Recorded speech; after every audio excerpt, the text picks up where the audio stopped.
What's up? What's up? What's up? What's going on? What's good, everybody? Here we are checking in, and this is the September 19th, 2021 episode of the Boxing Source Radio Show.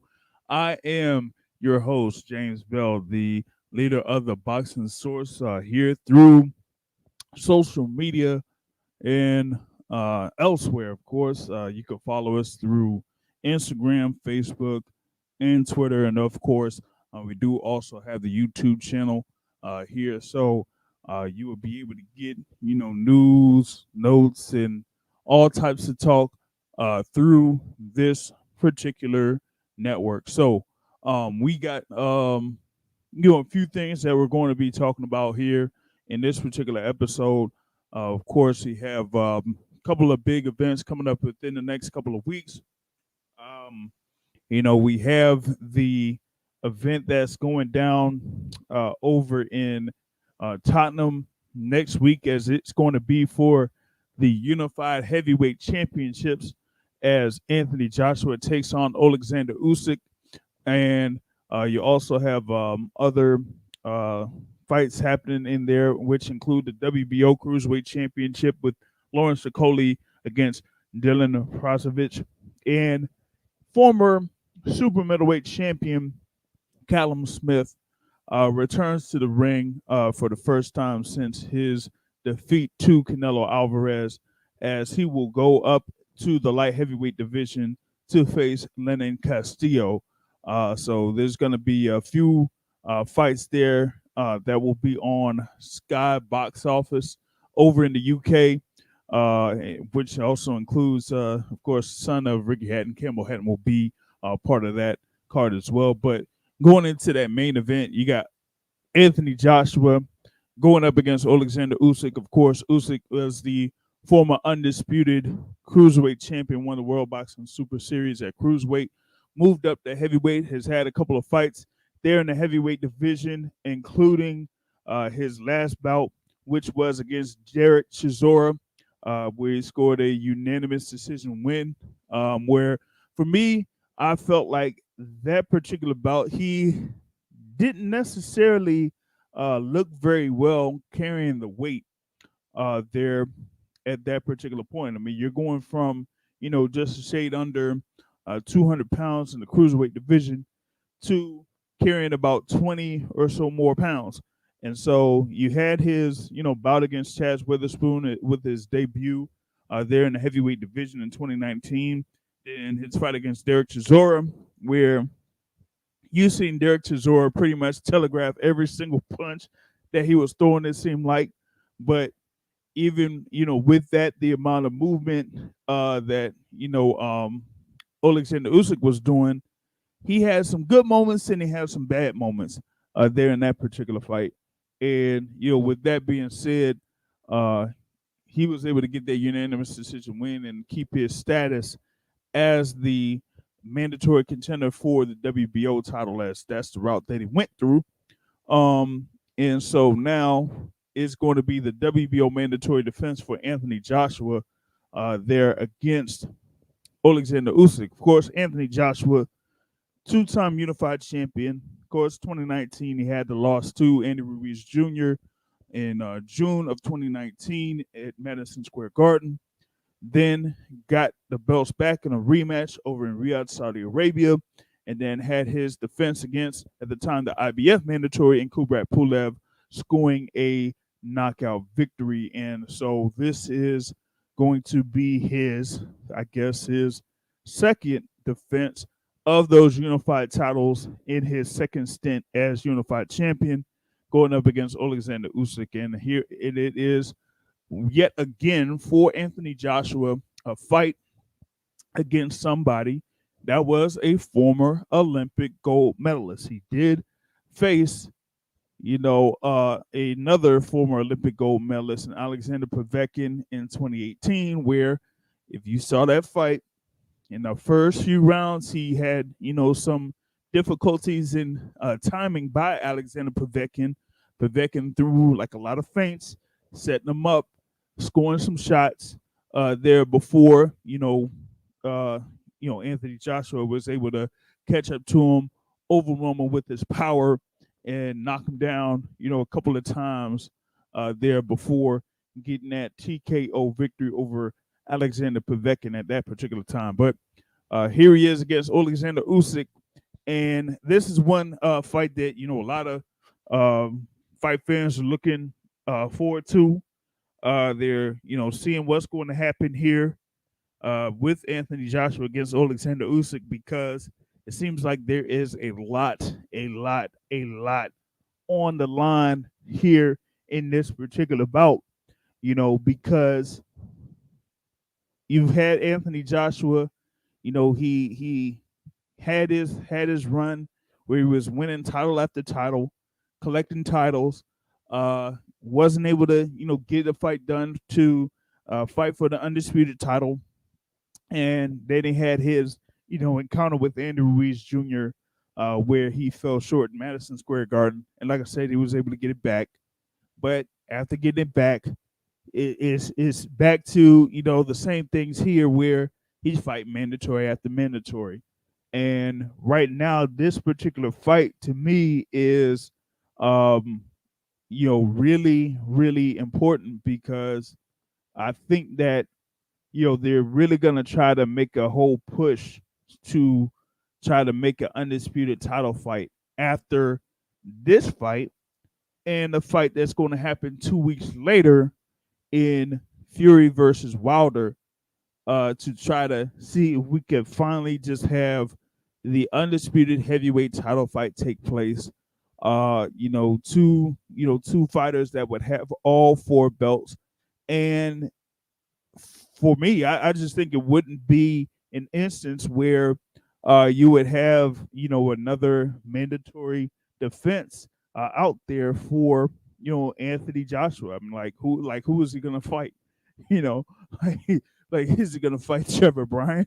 Like that ain't gonna happen. They probably gonna have Trevor Bryan facing Daniel Dubois there for that regular title there in the WBA, and that just opens things up for an undisputed title fight to take place in 2022. So there is a lot on the line in this particular bout for Anthony Joshua here coming up next Saturday at Tottenham's Hotspur Stadium against Alexander Usyk. And I think that with Usyk, he has, of course, all the skills, all the abilities that he had, coming up from the cruiserweight division, undefeated. He's, trying to be, like an Evander Holyfield, who came up from cruiserweight, was cruiserweight world champion, and came up to heavyweight and became heavyweight champion. So Alexander Usyk is trying to, duplicate that feat. But he's gonna be, it'll be a handful for him, to me, facing someone the level of Anthony Joshua, 6'6", 82-inch reach, someone who, throws combinations fairly well, is one of the better counter punches out there, and has kind of like, trimmed himself down a little bit, over the course of his previous fights. So we're gonna see like where he's gonna be at this particular point. I mean, he's kind of like trained to keep around that low 240s or high 230s. So we're gonna see how that goes. Joining us here right now is a longtime contributor of the Boxing Source. Here it's brother Mike Grady checking in. What's going on, Mike? Not much, James. How you doing today? Doing all good, man. All good. There really wasn't that much live action here in this weekend. I know that we had a couple of fight cards here on FS1. I think there's actually one that's supposed to be coming up pretty soon. But wanted to get into what's happening next weekend, as you have the unified heavyweight title fight between Joshua and Usyk, and this kind of like sets the stage for next year, as we pretty much could have a semifinal tournament of sorts with this particular fight in Fury Wilder 3 coming up in a couple weeks. So there's a lot on the line here for Anthony Joshua going up against Alexander Usyk. What do you think about this fight coming up on Saturday? I think Anthony Joshua will probably come in lighter, so there should not be too like there may be issues with his stamina, but I don't think they're gonna be that detrimental to where he can't potentially win the fight. I don't see Usyk knocking him out. That's not likely. The only way that I think he wins it is that you know he wins the boxing match and sort of is just like too fast, like Roy Jones Jr. and Ruiz. But I mean, I guess he could be careful in the earlier rounds and win the later rounds off endurance, off of stamina. That could happen as well. But Joshua should win the fight. Joshua should use his length, press the issue, kind of like fight sort of on his back foot, make Usyk have to like walk through a bunch of landmines. And while it'll be a boring fight, you know, win you a boring fight, get out of there, beat Usyk. They're gonna give you all the credit in the world. But yeah, I don't see. I don't. I haven't really thought about the fight actively, but I don't see what Usyk can do to sort of win, except for like the endurance play. Now, have you seen like Usyk's performances in his previous couple fights at heavyweight against Chaz Witherspoon and Derek Chisora? Definitely the one with Chaz Witherspoon. He didn't look great in that one. And Chisora, that fight went to the end, right? Yeah, they went 12, and Usyk got 2 scores of 7 rounds to 5 and 1 score of 9 rounds to 3. So he going full boxing matches with whatever his name. Yeah, with Derek Chisora, yeah, Chisora. the same, Derek Chisora there that was going to be in the middle of his, was it going to be a rematch there, against Joseph Parker, where that particular fight was a split decision win for Joseph Parker. So it's like the thing with Derek Chisora is he's I wouldn't necessarily say a cagey veteran, but he's somebody that's tough. But a lot of the times he telegraphs a lot of his punches. And to me, I just felt like, with him telegraphing a lot of his punches, I would have expected Alexander Usyk to, eventually pick apart Derek Chisora. And he didn't really do that. And so, it went 12 rounds, but it wasn't like a performance to where, I could have said, you know what? Alexander Usyk is really a threat to, win a world title against, the big boys. You know what I'm saying? Like all we have is basically like 3 guys at the top, and then it's everybody else. And so Usyk is trying to be somebody to upset the apple cart, because if it's not, Joshua, Wilder, or Fury, then you really don't see anybody there at this particular point as of yet that you could say, okay, he could potentially be a heavyweight champion, within the next, 12 months or so. You know what I mean? And, even though Usyk is probably a very skilled guy, has been seen as one of the top guys pound for pound out there. It's like I just don't see where he could potentially, have a shot to really do damage against Anthony Joshua unless if he just, outboxes him for, a good amount of rounds. Yeah, and I guess that possibility should be there because Joshua did have interesting meaning a boring-ish fight against Joseph Parker. And Joseph Parker ain't like a world beater. So it's like one guy says, Joseph Parker ain't no killer. Nah, he ain't. So I mean, there's that opportunity that Joshua could, because as accomplished as Anthony Joshua is, he kind of green. Like the way he responds to adversity, he they there's not a lot of like they don't go over situational when you get hurt, which I don't think a lot of fighters do. But you're an Olympian, world champion, almost got the belts, undisputed, almost undisputed, you unified. You need to be going over situational type things like what you do if you get hurt. Like I get it, it's easy to say, harder to do when you get hurt, but he should be practicing what to do. Um Bermain Stavern, when he first got hurt against Wilder in that first fight, probably one of the best things a person could have done when they got hurt. For him, I could tell that was like personal pride because he was like, I'm not going to get beat by this dude. And he was like, shoot, let me reset. Let me tackle this guy. And that's not going to happen. But, I think Wilder might have even done that against Fury in this in that last fight. But, he was too, his equilibrium was too messed up to like truly tackle him. But he did fall and try to like do that sort of move. Maybe it wasn't on purpose. Yeah, I don't know. Anthony Joshua is isn't that good. Like he's good. He's better than everybody else, but he has flaws. Let me just say that.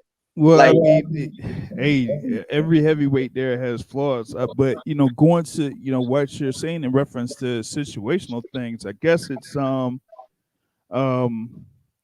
where he kind of had the thing where he was put into these big fights really early in his career.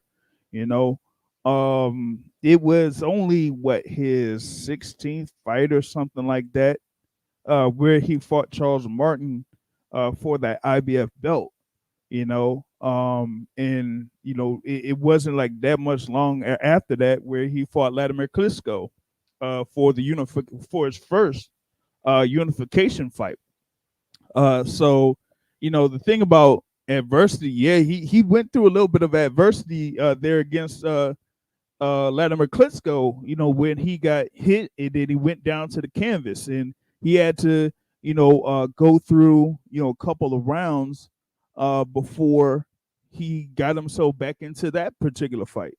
But outside of that, he really hasn't had those type of matchups where he's kind of like been in a fairly tough fight.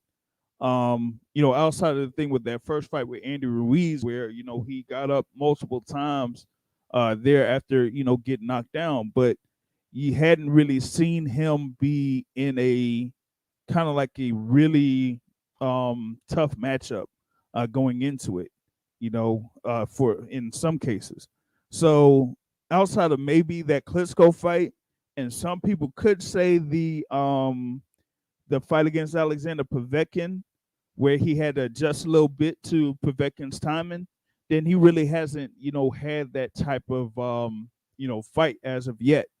But that goes to his level of experience where he just shot up after 16 fights. You rarely see that happening in the heavyweight division where you get a world title shot in 16 fights, and then after that, because of how they pushed him, they put him in big fights, and it kept putting him in big fights instead of saying, okay, yeah, you could face the Dominic Brazils, you could face the Eric Molinas, but after you face Vladimir Klitschko, then you gotta, pretty much have these big fights against top level heavyweights.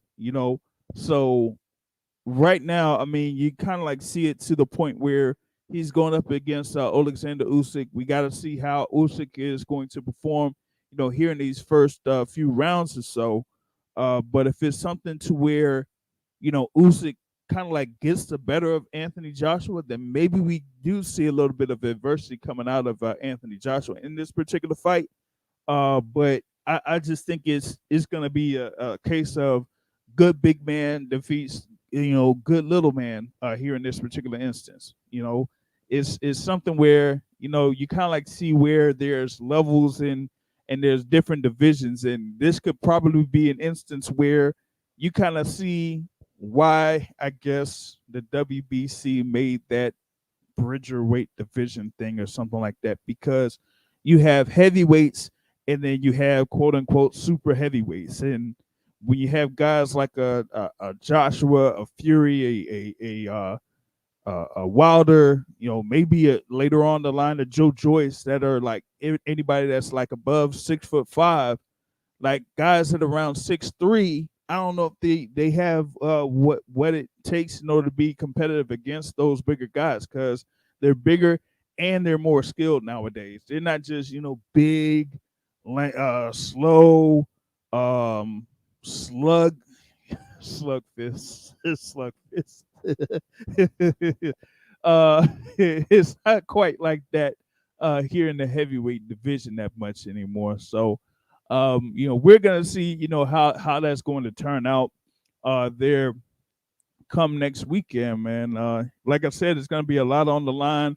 From a business perspective, I think that we might see something happening, because this particular fight over in the UK is under Sky Sports pay per view or Sky Sports box office, and that is because of Anthony Joshua having that deal with Sky Sports. But if I'm not mistaken, this could be that last fight that he has under that deal. So if he gets through this particular fight, there'll be, he'll pretty much be like a free agent in a sense when it comes to television deals, from the UK and beyond. So he gets this win. We're gonna see what happens in 2022. What could happen if he, faces the winner of Tyson Fury and Deontay Wilder. That could, pretty much be on something that won't be on Sky Sports, and I don't think that Sky Sports would kind of like that all too hot. But that, that pretty much is, most of the gist of that particular fight. We might revisit it here a little bit later. Other things that we got going down is Lawrence Okolie against Dylan Prozovich in the cruiserweight title bout. Callum Smith, after his loss to Canelo Alvarez, returns to fight Lennon Castillo. And you got like a few other fights that are coming up soon too. So that's what we're looking forward to next week. Outside of that, wanted to kind of like revisit something here with the news that happened over the course of the week. Of course, it's official. You know what I mean? WBO, WBO title in the welterweight division. Terence Crawford, Sean Porter will be in November. November 20th, pretty much. And this is like first fight that people are looking forward to with Terence Crawford in the welterweight division. I mean, he's stopped everybody that he's faced at welterweight, but these are guys that people kind of say aren't necessarily real contenders there in the welterweight division. You had Kavaliauskas that he defeated. You had Jose Benavidez that he defeated. You had Jeff Horn that he defeated. He had Kell Brook, that he defeated there, with either able to knock him out or stop him. But nobody's knocked out Sean Porter. And we know that he's a two-time welterweight champion. He had his tough fight against Errol Spence Jr. Back in 2019. Also fought and defeated the current WBA super champion Yordenis Ugas. So he's been in there against pretty much everybody that there is in the welterweight division. And some people think that level of experience that he has at welterweight will be the difference there for him against Terence Crawford. Shout out on the live chat for everybody that's joining in here. So, but we're gonna get into it here more a little bit with the thing. Like I said, that people are speaking about that whole thing with Joshua and Usyk. We'll revisit that at a later time. But what I get into this thing here with Crawford and Sean Porter. Um, Now, Mike, what do you think about this potential matchup coming up here? In a couple months. Well, we get to see Terence Crawford tested for the first real time since Gamboa.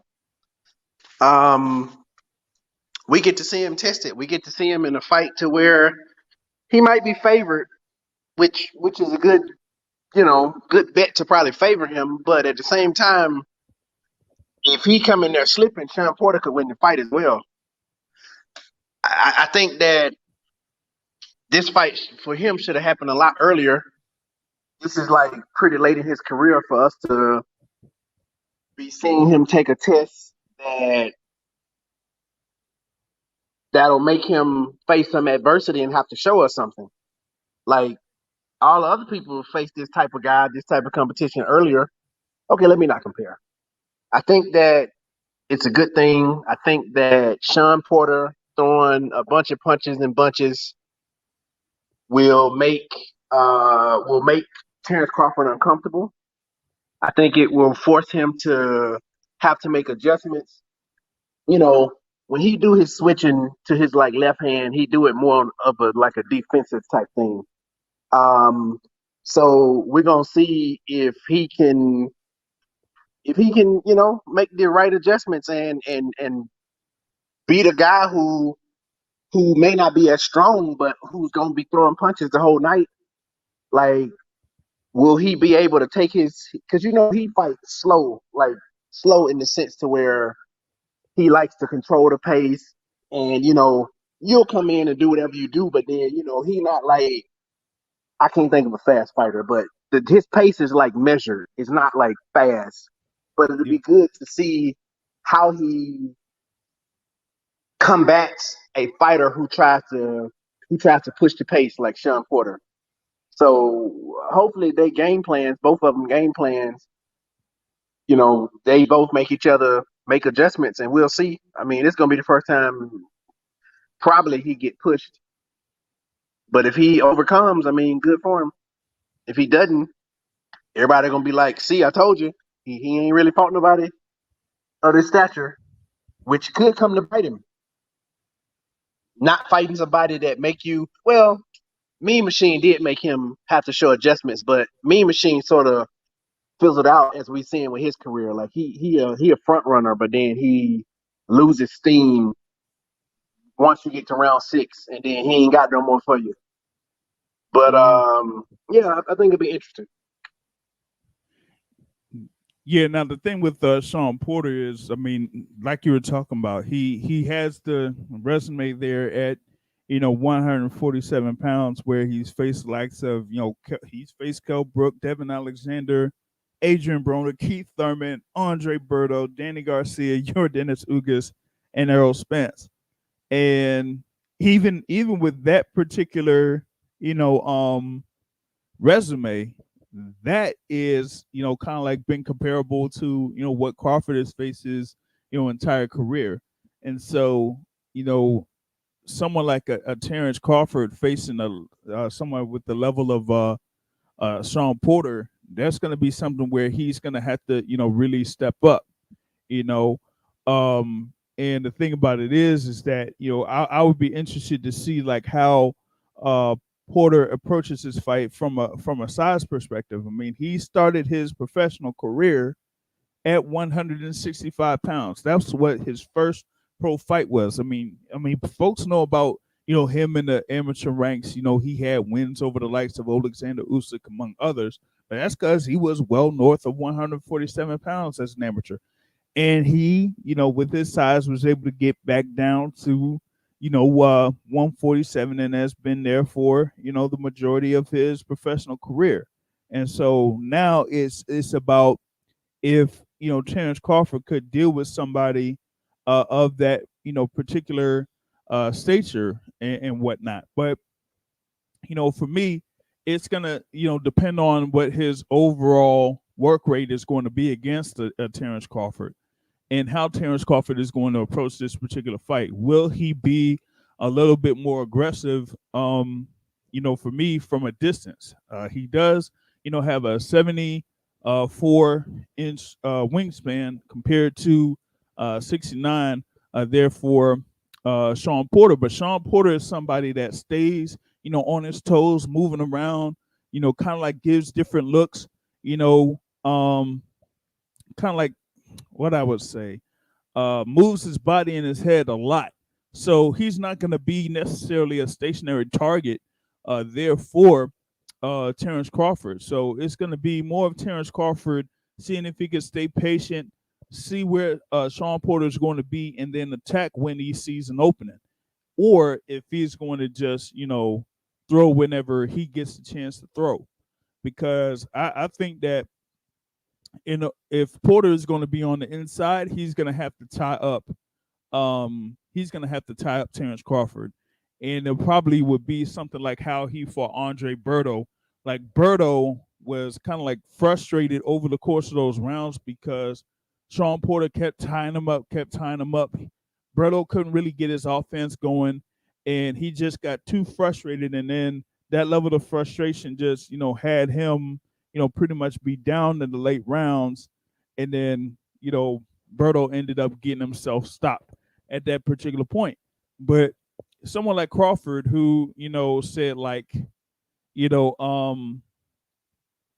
someone who like tries to go balls to the wall, someone who has a little bit of crazy in him, he'll probably welcome Porter trying to get to the inside, and then he could try to see if he could throw some shots to the body and try to wear down Sean Porter there on the inside instead of having Porter be on the outside where he would have to try to reach out to try to get to Sean Porter. So it's going to be a very interesting bout there when it does happen. Like I said, man, it's going to be 2 months before that fight happens, and that's crazy, man.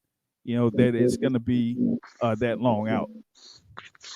So yeah, I think it's definitely an interesting matchup because I could see both of them in their game plan utilizing body shots in their game plan.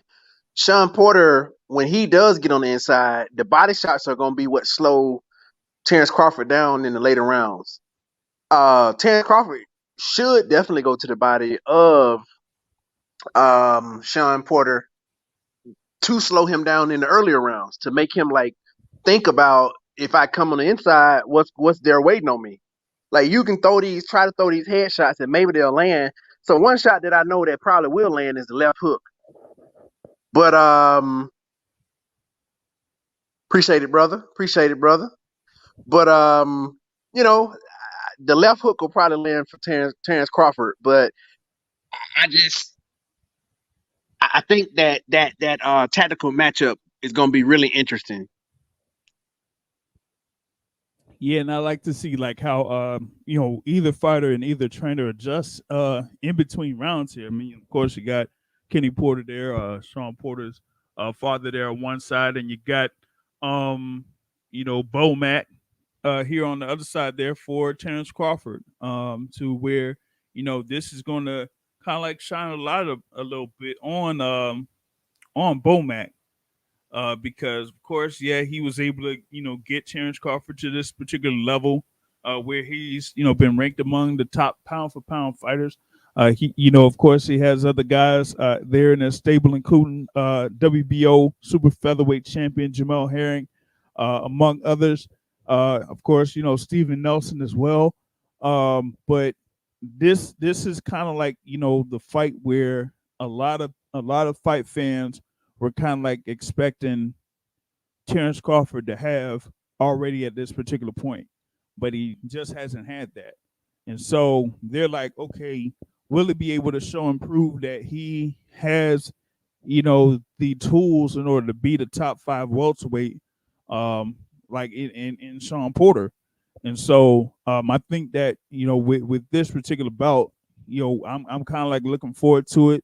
It's something that's going to be, where they said Sean Porter had the freedom or the ability to have a fight, of this magnitude happen where he would just be able to go to a top rank and say, "Hey, you know what? I got this mandatory spot. I'm interested in fighting. I'm interested in fighting Terence Crawford. So let's make it happen." Now, I want to get in a guy who broke the news of this fight becoming official. All right, it's this guy right here. It ain't none of these guys that are like on the zone or or or other people that would say that, oh no, they only had it official yesterday. Nah, dog, that ain't how it happens. We got to bring in the president of the Deontay Wilder fan club, a person that is probably just woke up after having about like 15 drinks. It sounds like he's taking a shower or something back there too. Mr. Matthew Brown, man, what's going on? Yo, what's good, James? What's good, Mike Grady? How you doing, brothers? Pretty good, pretty good. I ain't been on in a couple weeks, man. I ain't seen y'all in a couple weeks. Yeah, man. Where the hell you been at? Man, I traveled for work for the first time one weekend, another weekend. I think I was busy doing something. I had like an event or something, so just events for the past couple weekends. Well, you ain't missed shit. Ain't nothing going on in boxing right now, Yeah, ain't man. nothing, man. Exactly. Nothing. Jake Paul fought. This week we have Anthony Joshua going up against Usyk. Does Usyk have a chance? I don't know. I know you're not too big on Anthony Joshua, Mike Grady, but do you think that Usyk could be the guy to upset him? So it depends. Like what I will say, if Joseph Parker went 12 rounds with Anthony Joshua and the fight was quasi competitive, then Usyk can definitely potentially maybe do something. Do I think he'll do something? No. I think Anthony Joshua will use his length, fight from on his back foot, make it a boring fight, and win a boring fight where he makes Usyk walk into stuff. Um, is there the potential that Usyk could sort of outbox him and make it sort of like Roy Jones Jr. and Ruiz, make it sort of like that type of fight? Maybe. I don't think Usyk's that much faster. And then with Usyk building mass, that definitely slows him down as well. The only reason why I say there's that potential that there could be an interesting boxing match is because Anthony Joshua, for him to be so accomplished, he's green. And I mean, James laid it out that they pushed him sort of fast to where the adversity that he should have faced earlier with guys that are doable guys but make you sort of go to different levels. He has faced adversity. I'll give him that. But what I'm saying is how he responds to adversity is questionable at times. Like, yes, he won the Klitschko fight, but if Klitschko didn't get tired and get gassed, you can't say what if. Klitschko got tired and got gassed, which went in his favor, which went in Anthony Joshua's favor. How he responded to Andy Ruiz when he got hurt, like it's just like even how he responded to like these other guys that shouldn't go 12 rounds with him. The dude who everybody talking about, oh, he was undefeated and he was a good opponent, the black guy who really ain't that good. Charles Martin? No, not Charles, not Mr. I walk this earth like a I god. walk this earth like a god. The other guy, bald headed. Tacker? Yeah. He wasn't undefeated. Yeah, he Okay. wasn't undefeated. My bad. But what I'm saying is people try to big up him as if he was something, like he was a challenge or something. Like he wasn't that good. Joshua makes mistakes. He's green to some extent. Hopefully they've worked on it. Hopefully the situational stuff he get better. Hopefully he uses his double knockout. He for real. Wow. That would be funny. That'd be very funny. But yeah, I'm ending there. I'm gonna let somebody else talk. Yeah, I mean, no, Mike was saying the thing that before you got on, Matt, was that Joshua didn't really have that, level of adversity when he was coming up in the ranks. And like you said this like over a year ago or so, when it came to Anthony Joshua, was that he didn't necessarily have the time to build himself up or to build his record up as a heavyweight before getting his first world title shot and getting these, bouts against these veterans in the game, basically. So yeah, he may have had like a fight with the likes of a Kevin Johnson or something like that, but once he had his fight against Dylan White, then they put him right in the, for a world title shot. Because they said, you know what? The IBF title was vacant. Charles Martin ended up winning it. After Vyacheslav Glaskov got injured during that fight. So let's go ahead and let's try to go after that particular belt, and that's what they did. And after that, all the attention went to him. And so after the attention went to him, then they put him in such put a lot of pressure on him that he had to get those big fights in order to kind of like make up for it instead of, trying to go through the motions and get himself built up and build his, skill set and skill level and things like that, to where he could build up his record, you know. So now he's this is pretty much it. He's going up against all of these guys that are like top 10, top 5, and it can't necessarily stop. Like, when is he going to have an instance where he's going to be fighting somebody that's not really a top 10 fighter? As long as he has, more than one world title, can't really see when that happens. So we'll see if Usyk will be able to do that to him, but I don't think so, because I just think Usyk isn't really completely there at heavyweight right yet, where he could be completely comfortable from a endurance perspective or movement perspective to kind of like be fluent all across the board to face guys like a Joshua or a Wilder or a Fury. Now, let me ask you a question. What outcome is best for boxing?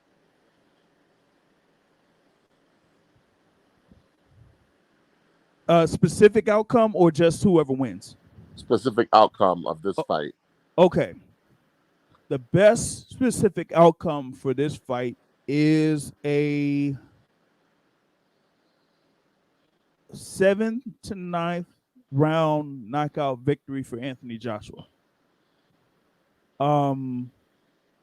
That way he kind of like says, you know what? I've gone up against this guy that was a former undisputed champion, a cruiserweight, was former guy that was among the top 5 pound for pound. They kind of like put him up there as a top level heavyweight by default. And so he gets this emphatic knockout victory over Alexander Usyk. Then that means that kind of like clears the way for him to face the winner of Fury versus Wilder, because there really isn't anybody else for Anthony Joshua to face at this point. Like, he's had those, like I was telling Mike, he's had mandatory after mandatory, mandatory after mandatory.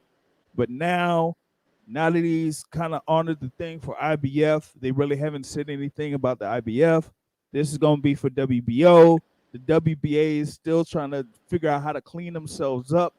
And all they got is Trevor Bryan versus, I guess, Daniel Dubois. They're trying to make there for that regular title, so that kind of clears the way for him to go after the winner of Fury versus Wilder. So I say Anthony Joshua getting a knockout victory over Alexander Usyk, because if there is an instance where Alexander Usyk wins, it's likely going to have another fight. Well, duh. We know Anthony Joshua don't go into any fight without a rematch clause, even a mandatory. But if he does lose and there's a rematch clause, what does that mean for his TV deal? Well, this is the last fight of his Sky deal, and then he negotiates, I guess, between Eddie and DAZN and with Sky. to Mm-hmm. see what's next. Mm-hmm. It'll be interesting. If I'm him, I'll stay with Sky.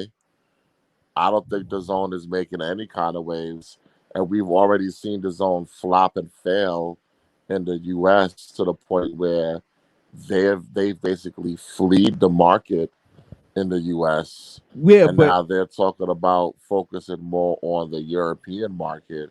So but I don't know I if don't Joshua think. wants to hitch his wagon to the zone. Well, here's the thing with that in the U.S. market. Even if he re-up with the zone, they wouldn't be able to get the TV rights in the U.S. market anyway.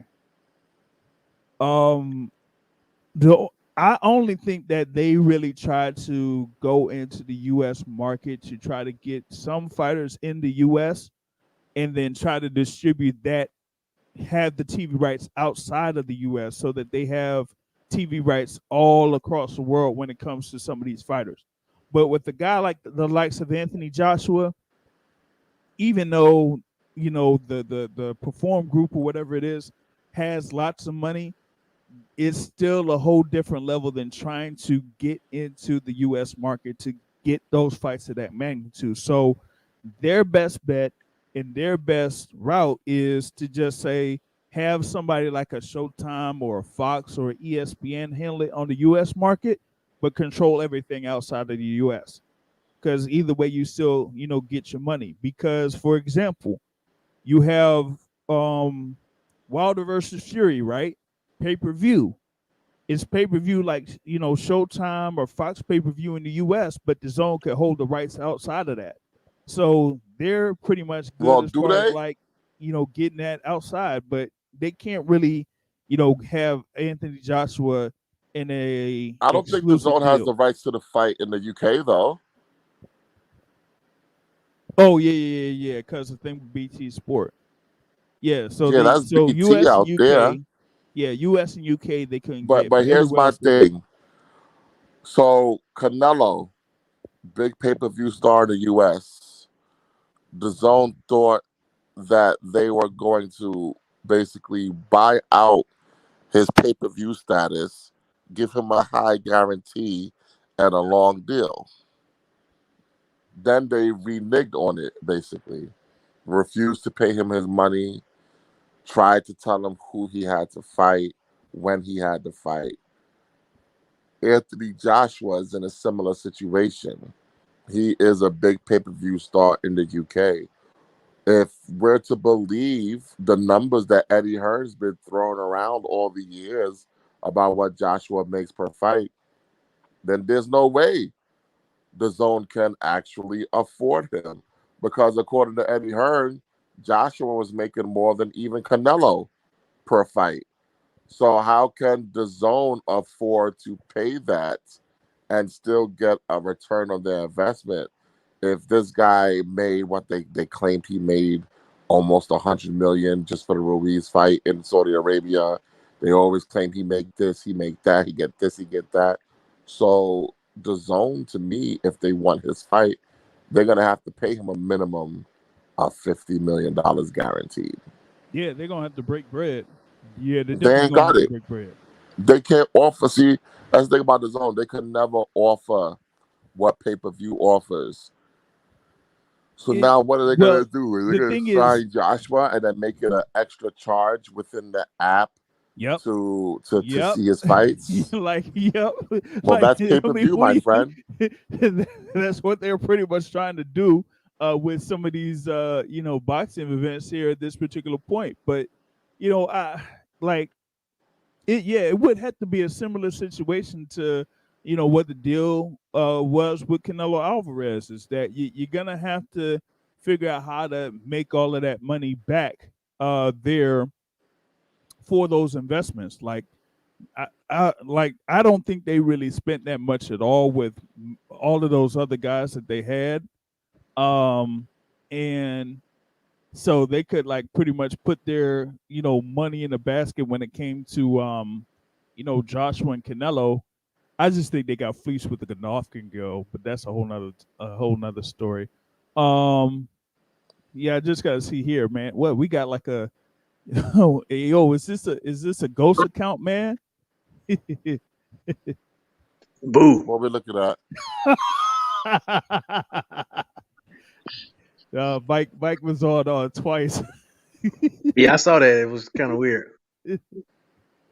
Oh man, but yeah, the way that they had those deals with Joshua, with Canelo, and with Golovkin, that particular budget that they have, they really would have had to fork out about $100 to $120 million per year, almost pretty much for those three fighters.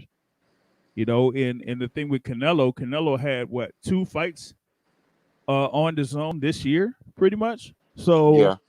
So and you have to have a minimum guarantee of like $35 million each time he fights. Now, can any fighter actually trust anything that they have on paper with the zone? They have to, or else the zone would have to pay, or else the zone would have to, it would have to fold up because they would be in a whole lot of trouble with the FCC or any type of, company that watches that type of stuff. When it comes to um, crunching those numbers. So yeah, they definitely would have to do that. So that's why we kind of like seen with the zone itself when it came to the U.S. You really didn't see much action coming from them until just recently, where they're announcing these bouts at the tail end of 2021.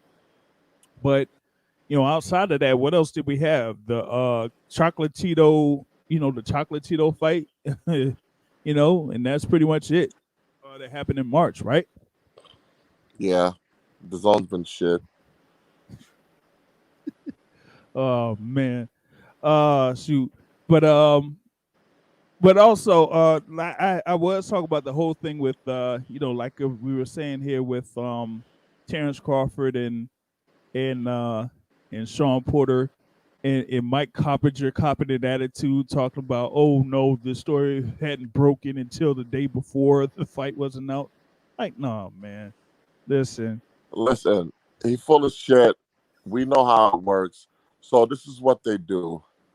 If they think they have a story, they'll say sources told me, blah blah blah blah blah.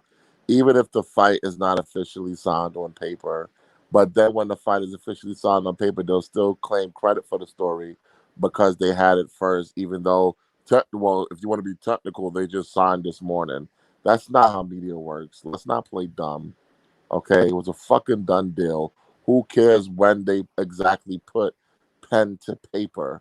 Okay, because if that's the case, then you can't ever report anything is done because they don't put pen to paper until much later.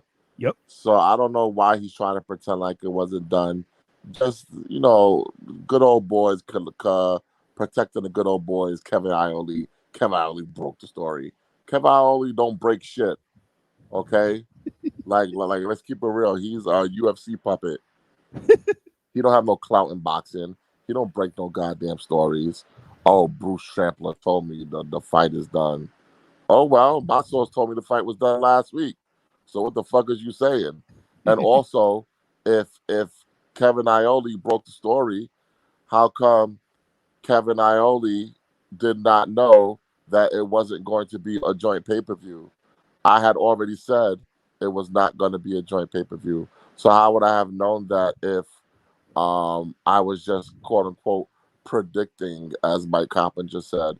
He's a fucking idiot. He's a clown, and that's why God took his hair from him at an early age, because God knew that he was no good. So fuck him. Fuck Mike Coppinger. Fuck Kevin Ireland. Fuck all these guys. I don't give a fuck about none of these guys, man. These niggas is clowns. Straight up fucking clowns. Once again, another great sound bite from Mr. I'm sorry, man. Listen, I know this is supposed to be like a classy show. No, but these dudes make me mad, man. I'm telling you. They make me mad, man. I don't like. Damn, man. Like, it's okay. It's okay. You didn't get it first. Let us know when Danny Garcia and Mikey Garcia are fighting. Let us know when's AJ versus Fury. You know, all these guys, especially Mike Coppingers, they get so much shit wrong all the time, but they act like they're the source's gods. Like, fuck out of here, man. I ain't trying to hear that.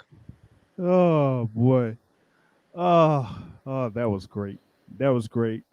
Not not the level of fuck you, Steve Kim great, but it's still still great. Uh, we got two more joining in here in this conversation, man. Well, who is this? Corey. Who's this? Yeah, I'm from MVO's little chat group. Oh, that's Oh, what's what up, up. Corey? What's good, bro? What's going on, bro? Yeah, man. Listen, Corey, Chicken Talk legend, man. Hey, look, man, I can't stand Coppinger either. I remember when they first hired him on, I thought you kind of thought it would be a good look, but I knew it wouldn't. What, the joint for ESPN? Yeah. Yeah, because we were talking about when Carpenter was like dropped from the zone or whatever it was, and we're trying to like see what happened with him, and he eventually got the thing with ESPN, and we're like, oh well, it's ESPN. You know, the thing that pissed me off about Coppinger, I thought that he was gonna be like the Adrian Wojnarowski of boxing, you know, just the guy that's breaking all the news stories and stuff like that with all the sources. And he turned out to be a paid off clown, man. And he always gets it wrong. Like, how do you get the drug that Oscar Valdez took wrong, and then like you want to double down on it and act like you actually care about PEDs in the sport, and this is horrible, this is cheating, this is bad, bro? Just admit you got the fucking drug wrong. You don't have to keep going down this path. Let it go. Now all of a sudden he's a crusader against PEDs. Get the fuck out of here. But he sucked Tyson Fury dick every chance he get. Come on, man. Guy's a clown. Oh man, I thought I didn't think he would be the worst. It was going to be either him or the other guy that was on the zone, man. I He thought, couldn't help himself replying to your tweet either. uh, yeah, I was like, yo, I saw that. I was like, dog, don't get yourself exposed, Coppinger. Like you already got exposed one time this year. Remember the joint earlier this year when they were talking about he was talking about Manny Pacquiao potentially fighting uh Terence Terence Crawford, Crawford. Yeah, and Dan man. Like, what are Raphael you shut talking his ass about? down. Come on. He was one of the guys that thought Pacquiao versus Ryan Garcia was done. Like, what are we Right. talking about? So who's the real sources person? Yeah, yep. And that's the thing about it. It just looks like he just throws stuff out there to see whatever sticks instead of you know getting the actual scoop or story. You know what I mean? So, because like if I put something on and it's like sources, 9 times out of 10, people will know if y'all have followed me, you would know who the sources would be because I only talk about a few particular people as it is when it comes to if fights are gonna happen or if fights are gonna be in the works because I don't really do this whole bird is a word type thing. You know what I mean? So it that's gonna be that's the thing with boxing nowadays is that everybody's so accessible right now to the point where you don't have to have something where you say, okay, we got sources that this guy's going to fight this guy and it's gonna be at this particular date. When you could pretty much just go to the people themselves, man. So yeah, I like you were saying, Matt, this whole old school type of reporting is kind of like it's making it really bad out here, man. Another person checking in, of course, the chef, the chef, resident chef of the boxing source, checking in, man. His brother Terrell in the building. Yo, what's going on, man? Hey, homie, don't play that. Homie the Clown, don't play that. Terrell, you got to name a dish with the word punch out in it. Punch out something. You got to name a dish with the word punch out in it. Well, I just did a steamed red snapper and a ribeye steak, so on a private dinner. So there you go. There's Punch out that. steamed red snapper steak. Okay. I don't know. About to cop me Oh a But yo, steak tonight, real quick. actually. But it's kind of just to jump back in what you guys were just talking about. It is so irresponsible and crazy that we have people in these elevated positions in boxing with these networks and things like that will report irresponsibly. I think I think our biggest hate person is Chris Mannix. Listen to his show from time to time, and just why I keep listening to it, I don't know. Fucking Chris Mannix, man. I don't know, and it's like he just is being ignorant or talking over whoever he has on the host. Like the last one I listened to, he had Dan Riffio on there, and every time Dan Riffio started to talk, Chris Mannix just over. I mean, dude, if you want a podcast with guests, just don't have no guests. Just be you on there. Just talk to yourself. Exactly. But yeah, it's just funny. Like I said, just people just are in these elevated positions and they don't report the sport responsibly. And it got all these people that listen to them simply because of the platform or network that they're affiliated with. So crazy. Yeah, I mean it's something when you got guys, like I was saying, you got guys that'll work for ESPN or the Zone, or you have something for like Yahoo Sports when they kind of have their type of affiliates themselves. You know what I'm saying? And I just I just can't roll with that that much, man. Stephen A., the expert boxer analysis. Stephen A. Smith, best example. I can't believe it. This is preposterous. This is ridiculous and unequivocally. Like, come on, man. Like we don't need to. We don't need to have you try to prove you're from an HBCU every other second, man. Come on, man. Just fall back with all that, cuz. Like, yeah, we don't need all that type of stuff, man. So that's why we kind of roll with, of course. I disagree with you, Max. Max. This is why I disagree with you. This is why. Listen. No. Listen. Come on, man. Like, we can't do that, man. Like, that's why we roll with, like, guys like Matt, guys like, Jake Donovan on the scene. You know what I'm saying? That's probably, that's probably the only ones that we kind of like roll with is Jake. You know what I mean? Like, I mean, to a point sometimes with Dan, but even with Dan, sometimes Dan goes off the rails a little bit, according to some folks. But that's kind of like the whole thing with this, man. But yeah, since we got Corey in here for a little bit, I was talking about the upcoming fight between AJ and Usyk, and then also the whole thing with this Terence Crawford versus Sean Porter. So if you can share your thoughts about those fights. Well, I think that AJ should dispatch Usyk. I mean, I don't think that he should give him much trouble. With his last two showings at heavyweight, I think if AJ checks his chin, he probably will go to sleep. I don't see it as intriguing as a lot of people are making it out to be.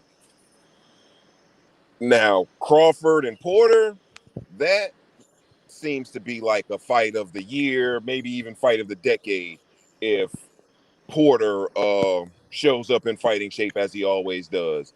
I think that I lean towards Crawford because he'll be able to adjust, but I think that Porter will probably pull some really, really good shit out of Crawford. Yeah, I mean, the thing is like, we've never seen Porter be stopped by anybody. Never really seen him be seriously hurt by anybody there welterweight. Some people feel like Crawford is one of the better quote unquote switch hitters in the sport of boxing.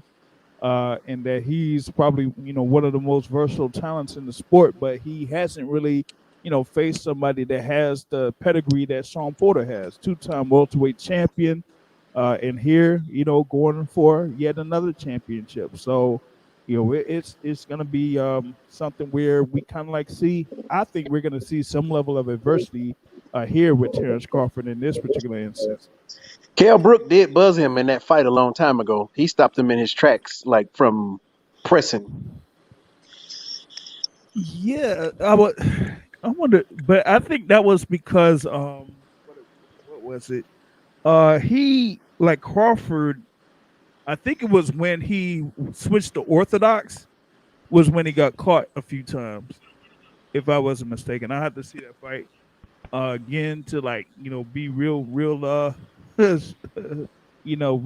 specific on that. But yeah, I think like when he did try to do the switch, then he opened himself up a couple of times with Kell Brook. I got a question to the group. Oh. Yeah, same here. You go ahead. Will boxing Twitter, will the boxing universe be prepared to give Terence Crawford credit if he answers every question going into this fight emphatically? Emphatically. I'm not saying he's going to stop Sean Porter, but he just emphatically make him it. Will he get his due credit then, or does he need more to his resume? I say you still need more. Shut up, Mike. Come on now. You kidding me? Okay, let's look at the next best things resumes. Who has Spence beat? He already beat Sean Porter.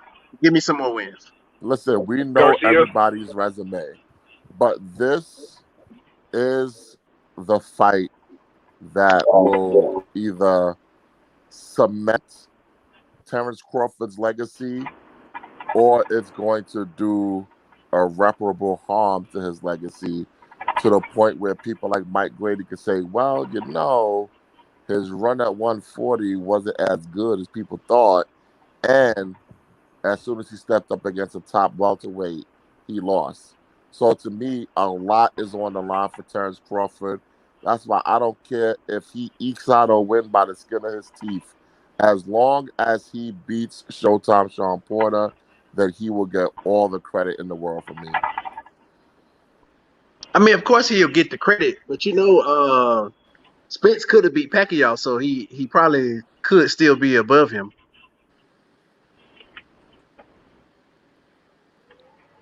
I'm being funny. Whatever.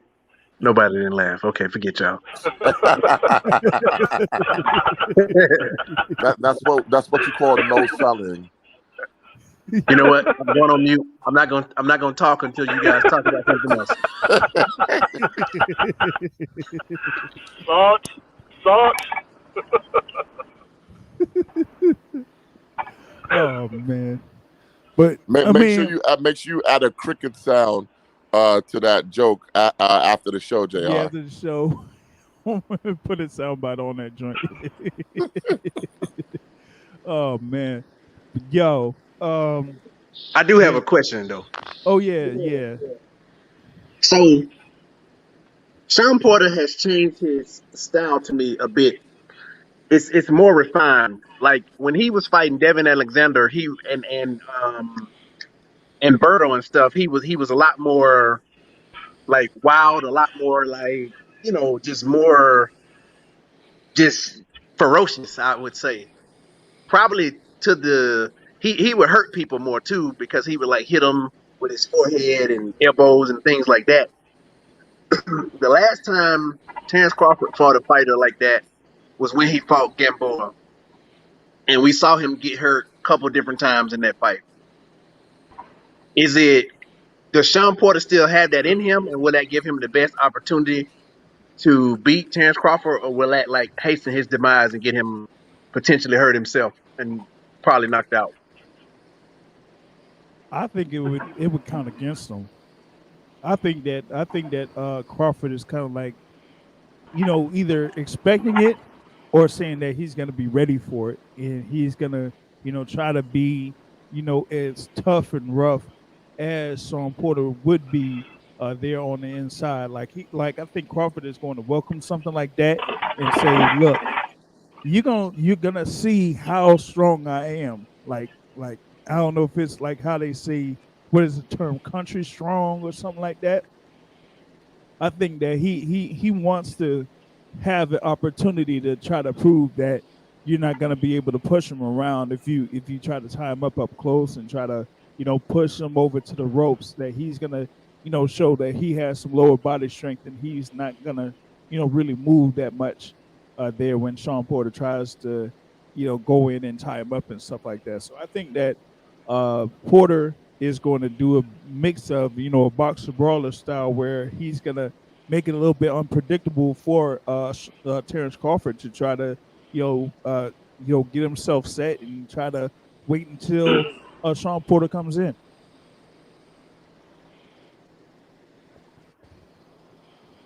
Well, yeah, even on top of that, so I've been watching some of Sean Porter's videos where he's in the ring with those ropes attached to him to increase his forward movement and things like that.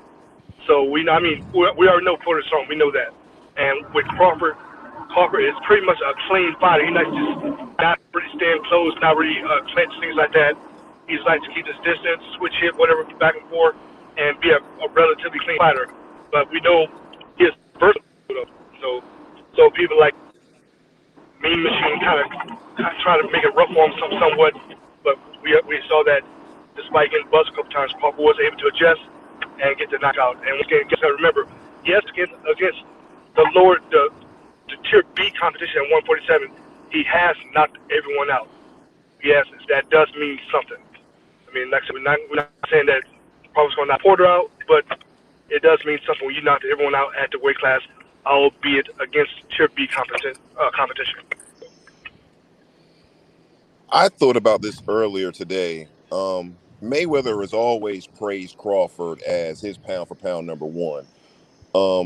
Is it out of the question that he can land with Mayweather Promotions, or is that just a pipe dream?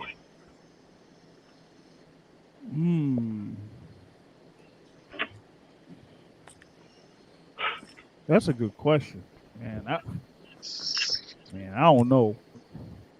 I don't take Terence Crawford as one to leave his comfortable position to go to the unknown where great things can happen for you.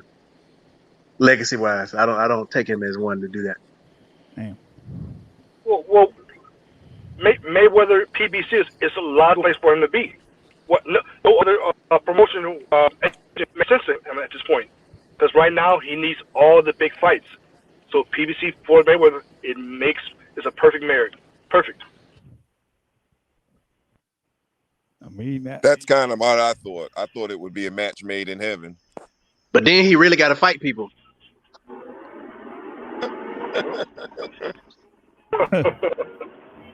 True. All right, we got Lefty checking in on here, man. The leader of Chicken Talk in the building. I guess checking in here a little bit. So I guess he's trying to get in on the talk here real quick. What's up, Lefty? I just put it on so I can listen while I'm driving. If I got something to say, I'll listen.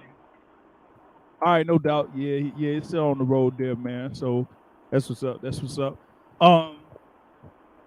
Like we got Terrell, you're back in here, man. I haven't really got your thoughts about AJ Usyk and whatnot. That's coming up next weekend. So what do you think about that?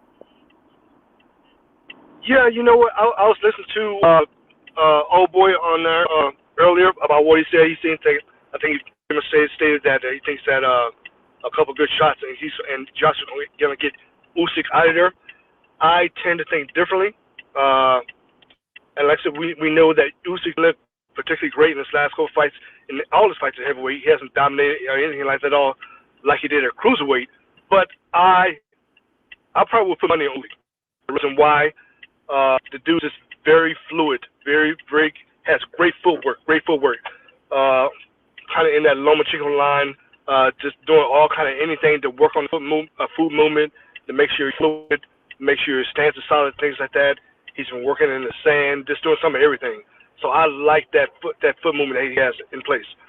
So with that said, we know that AJ's in shape. He's in incredible shape at this point right now. We know he can throw. We know he has a big right hand. We know that. So I mean, Usyk hasn't had to face a big puncher at this point. He fought Chisora, right? Usyk, yes. Yes, I kind of forget how that fight progressed, but I'm sure that Chisora did lay some stuff on him, but he didn't go down or anything like that. So I really Well, like I Usyk. got I a mean, look question. at. I got a question about Joshua versus Usyk. You know, anyone can answer it, but this is mainly for the hating ass host of the Boxing Source, Mr. J.R. Bell. Okay, if Anthony Joshua gets past Usyk, will he be man enough to go for undisputed against the winner of Wilder versus Fury if that winner is Deontay Wilder? I don't Yes. think he will. Yes. Yes. Next question. I don't Come think on. he will. Yes. Next question. What excuse you think he gonna give, Matt? What excuse you think he gonna give? Listen, we all know the host of the Boxing Source, he already has a plan in place where Deontay Wilder won't go for undisputed. He's going to say that Deontay Wilder should not get 50-50. When we know that's what gets the deal done, we know your plan, JR. And you're gonna excuse him when he doesn't offer Wilder 50-50. I don't even think it's gonna really be much of a thing where it's gonna be an offer from one side or the other. I think it's gonna be just, handled by each side. Each side will put it up. I mean, but think about that though. You know what I'm saying? Say that come next month, Wilder does beat Fury. Would it be a knockout? He just whatever way. He's going to have so much momentum coming from that fight, and of course, by that time, the pay-per-view number is definitely going to be a good smash on that. I'm not saying it's going to peak at 1 million or something like that, but it's going to be in recent memory, and he's going to do great numbers on pay-per-view worldwide. And whereas Joshua's just now, who's a solid fighter, but he's not a pay-per-view draw. So with that said, it makes sense for Wilder to go directly after Joshua, and it should be 50-50. Period.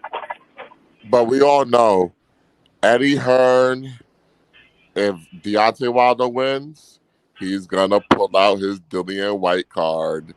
He's gonna try to throw Dillian White's body in front of Wilder versus Joshua. He's Oh, been doing here it we for go. years. He's Come gonna on. continue to do it. Come They don't on. want no parts of Come Deontay on. Wilder. Come on. No. Listen. I Anthony wouldn't either with Joshua. Joshua deficiencies. Anthony Joshua ain't afraid of no Deontay Wilder. You know that. We know that. The whole world knows that. We all know It that the winner of these two fights would be the biggest fight in heavyweight recent history. So Oh, definitely. there is no way that Anthony Joshua would have Eddie Hearn say that we can't have a fight with Deontay Wilder if Deontay Wilder defeats Tyson Fury, because there is no other fight that is out there that comes even close to getting the amount of money that he would get fighting for the undisputed heavyweight championship. That's the thing. There's nothing left for Joshua after this Usyk fight. There's nothing left. They're gonna find something for him.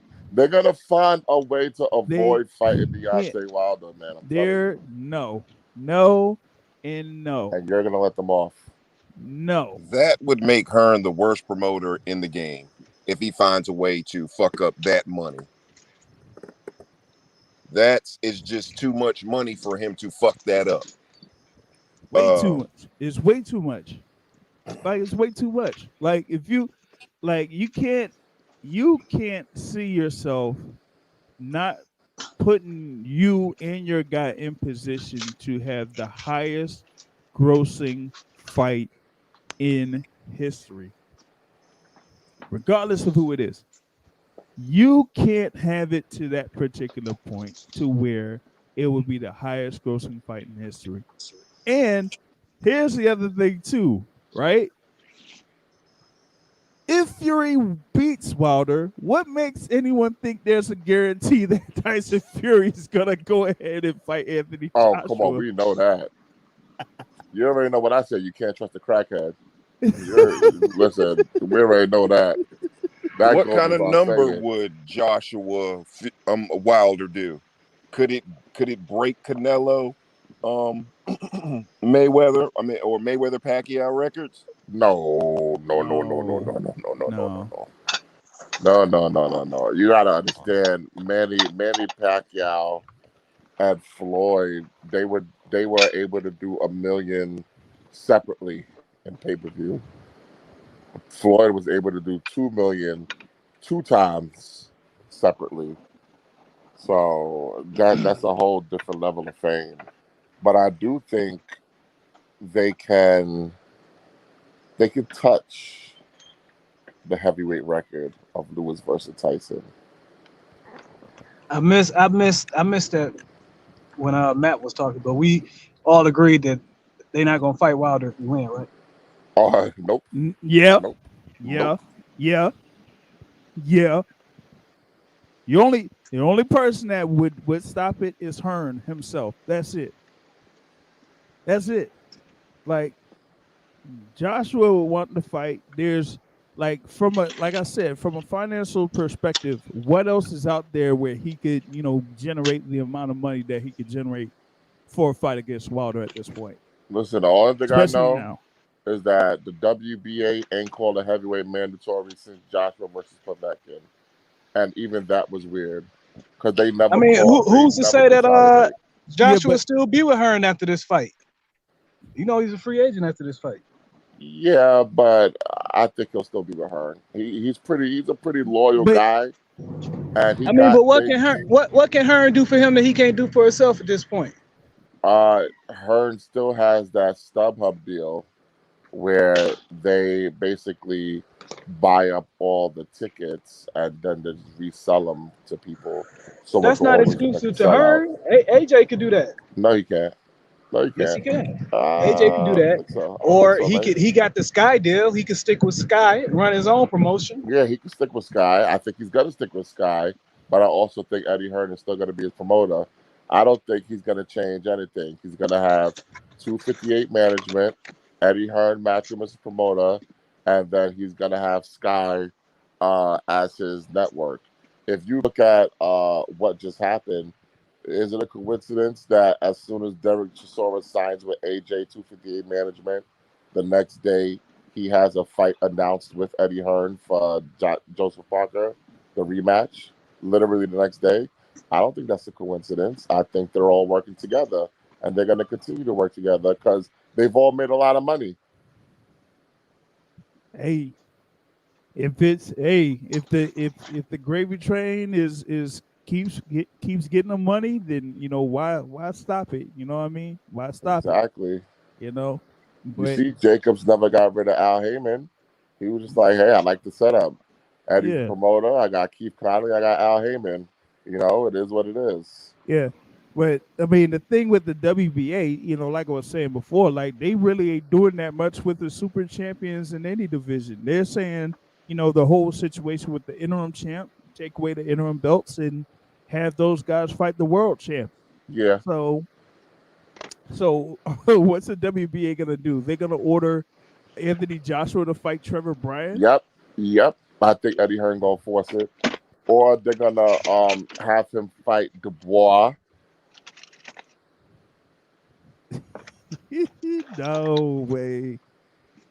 Or they're going to knock on that IBF door and say whoever's the IBF. I don't even know who's on the IBF side either. Like, they haven't really... Have they even said anything about a final eliminator? No, they haven't. But Yeah, I'm telling you, they will find a way to throw a body in front of Deontay Wilder. I'm telling you. that's still in contention of Deontay Wilder defeating Tyson Fury. And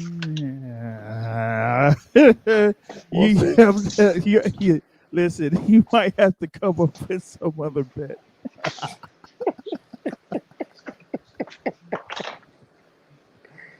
Because man, I'm sorry, but I just don't see it, man. I don't see it.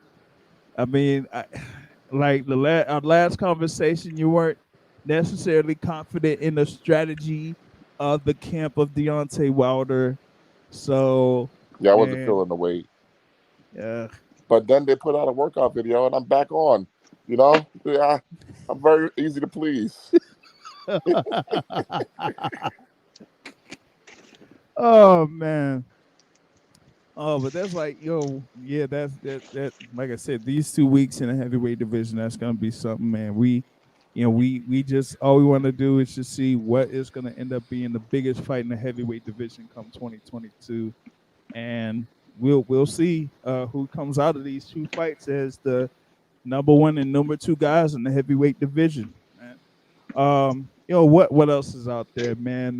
What is it? I heard that Boots is gonna finally fight Thomas Delorme in his next fight. Uh, that's what it's looking like.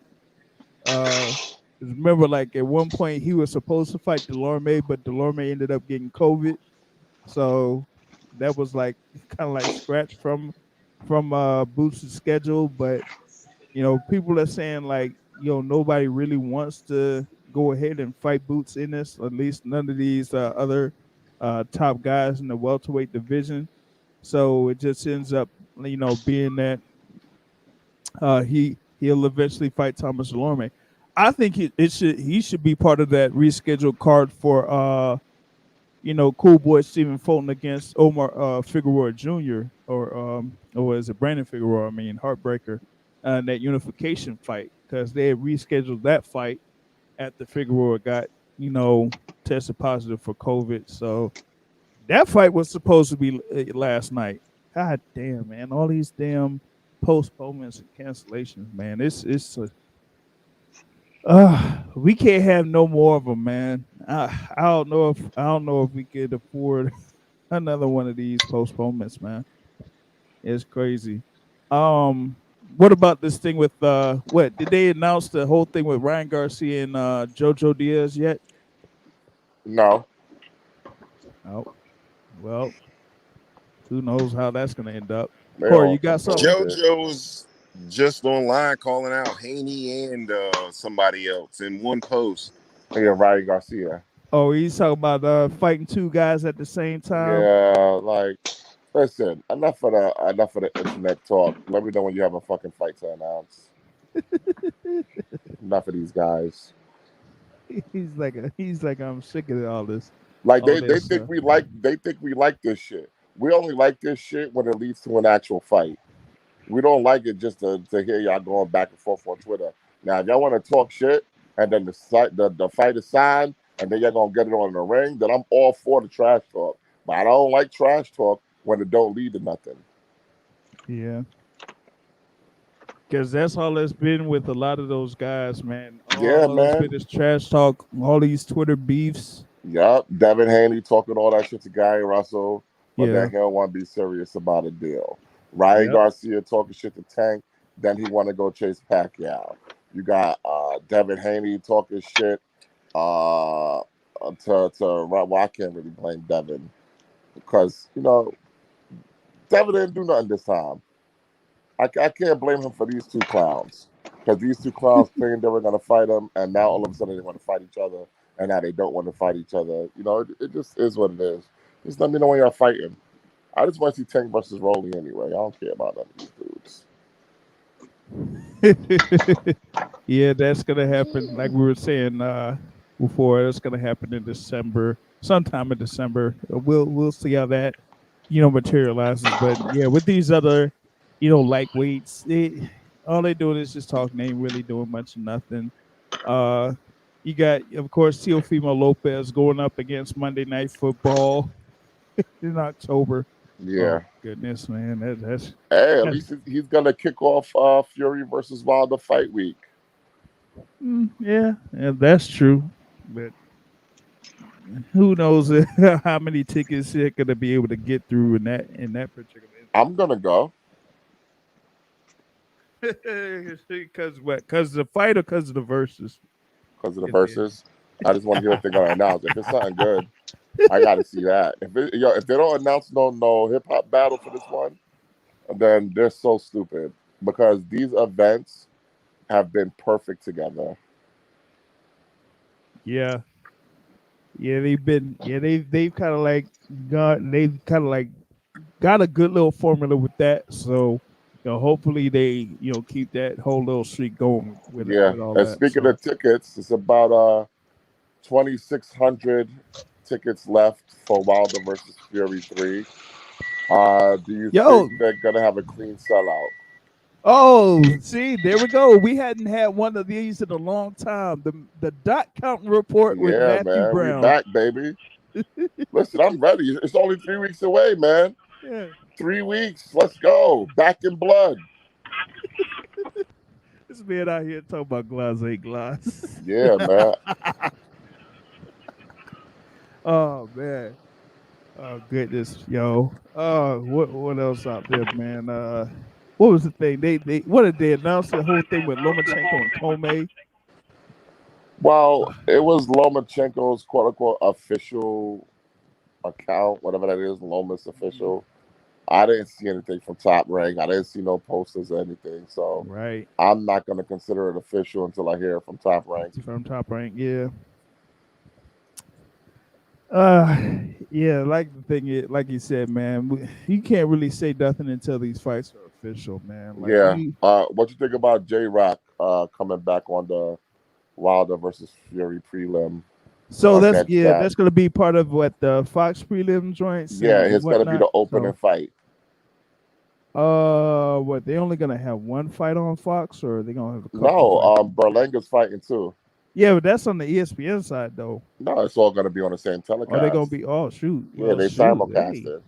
Oh man. So they They gonna have. simulcasted everything. So they go ahead the whole thing with J Rock, and then Yeah, he's the fighting more. the dude that beat up Angulo. What is it, Vladimir Hernandez, something like that? The Mexican dude with the Russian name, or the Russian dude with the Mexican name. I don't know what he Yeah. is. How do you come up with the? No, he's Uh, from Mexico. He was born in Mexico, so he's part of a Russian family that was born in Mexico. yeah, Yeah, Vladimir Hernandez said. Sonic King witness protection. Yeah, it's something because geez, never seen that type of that type of combination before in my life. Yo, but yeah, Has that J Rock peaked? mm, good question. Probably, man. Like I'm trying to see what he could do, what else he could do in the 154-pound division, man. Like if he don't face the likes of a like Fedora, people will probably favor Fedora over him. Like Well, I don't yeah, think because J Rock is a sucker for an uppercut, and that's Pandora's best he's the punch. best punch. Oh man. Well, let's Um. say this about J Rock. Let's say this about J Rock. So we never remember the last time we saw Mr. Jerry Hurd fight, right? I forgot the name of the guy he lost to, but Louis it was Arias. a very very disappointing performance. And in that performance, he had time off. We know he dealt with the death of his father, things like that. We get that, but still, it was a very disappointing performance.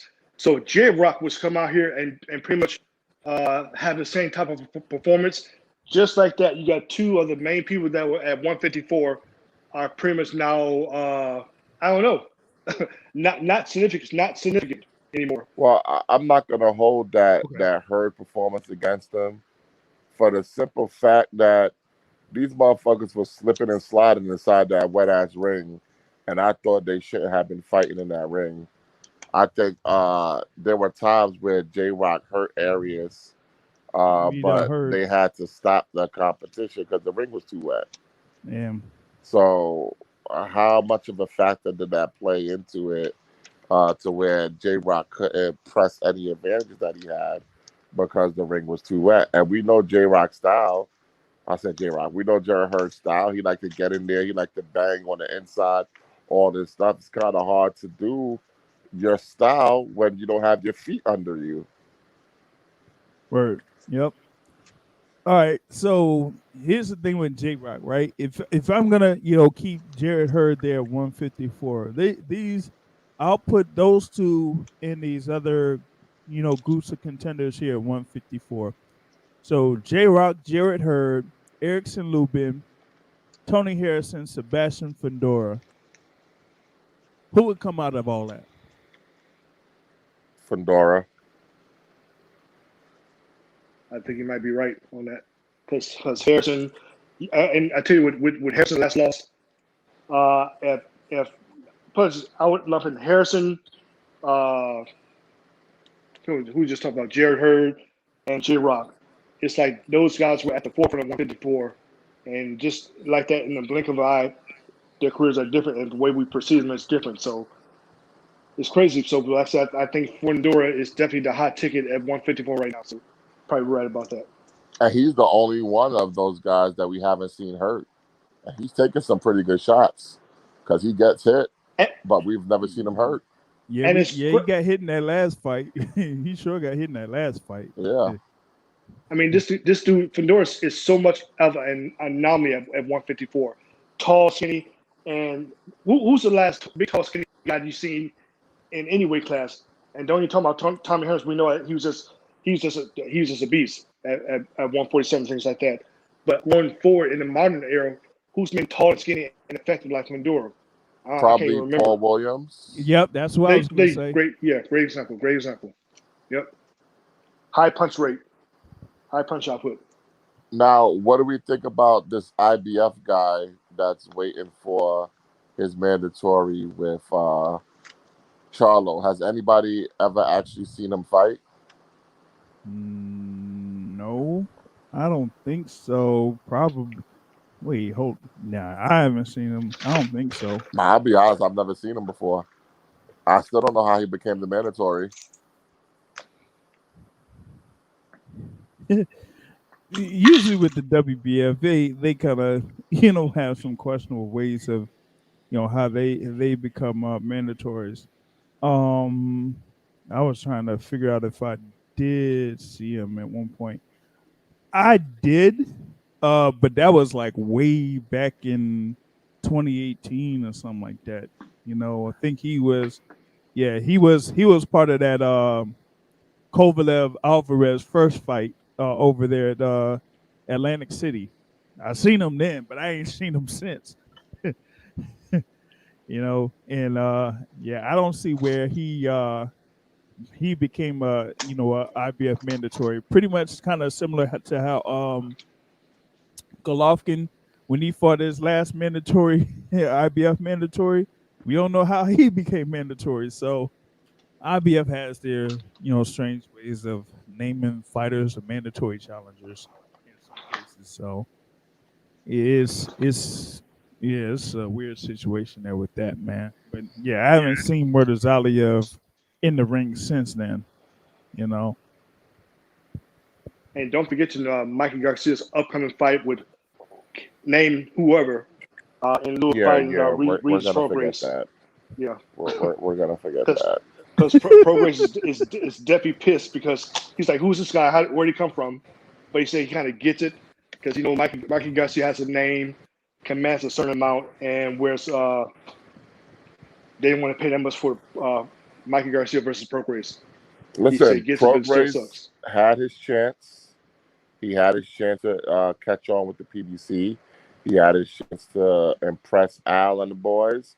And what did he do? He came in overweight for his fight and then complained after. So that's his own fault.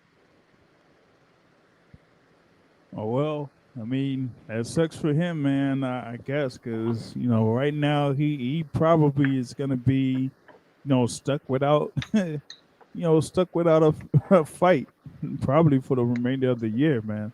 Oh well, that's what he got. And then he tried to lie on Al Heyman, and Leonard Ellaby had to call him out publicly, and then he want to go back and apologize. Nah, it don't work like that. That's what you get. You don't go around like screwing people over in business and burning bridges like that, and then expect to get fights. He had Lou DiBella. That didn't work out. He was hoping he could latch on with Eddie Hearn. That didn't work out. He had to deal with PBC. That didn't work out. Well, time to go fight on Ring City, baby. It's over for you. It's over, yo, man. yo, if he ends up on Ring City, man, Yeah. yeah, that's gonna be It's interesting. time to do an integrated sports pay-per-view for 1999. Like Oh it's man, over for Prograde. Like the dude couldn't even latch on with Trilla. nope, sure couldn't. He was talking all that shit about YouTubers, and then the only fight that ended up being a joke was his fight with Red Catch. Red catch, yeah. Yeah, so he's burned bridges everywhere.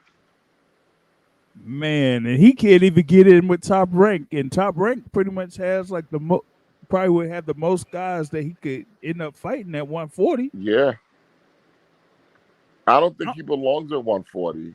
To me, he has it. When was the last time he actually made 140?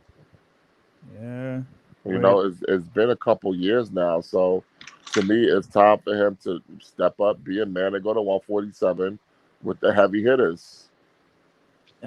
and it looks the way that he's acting, it doesn't look like he wants to go up there Nah, with he those don't. heavy hitters. He didn't even want to fight Hooker because of 1 pound. Come on, man. Man, that's bad. When you have that little incident with the Maurice Hooker because of 1 pound, And then you and go and miss weight. and it wasn't really guaranteed that Maurice Hooker was going to make that weight either. Yeah, So I that could have mean, been him beating up on Maurice Hooker instead of Virgil Ortiz. yeah, He let a lot of these young boys pass him. If you look at 140, Taylor's already passed him. yep, Tank has passed him already. You look at 147, he already had the established guys ahead of him. But now you got Ortiz has passed him, and Boots is probably going to end up passing him by the end of the year. yep. So where does Prograde stand, not only from a competitive standpoint, but where is he going to stand from a commercial standpoint in any of these divisions? He's nowhere. So I hope he made his money. I hope he saved his money because I don't foresee another big fight, big payday coming for him anytime soon. Nah, it He won't. didn't save any money. Every time I see him online, he's posting a new object. Well, he better go hat in hand to Lou and hope Lou, that scum sucking pig, could get him one more deal somewhere. And what's funny about Lou DiBella, boxing promoter, but admittedly says all the time, boxing is not my favorite sport. Yeah, Baseball is, which is crazy. and he acts like it. Yeah, he does. He does. He He always like, owns like some I can give a damn. janky ass team too, right? Yeah, some minor league team. Yeah, something like But that. I'm sure he would love to rate Prograde one last time. Yeah, it is what it is.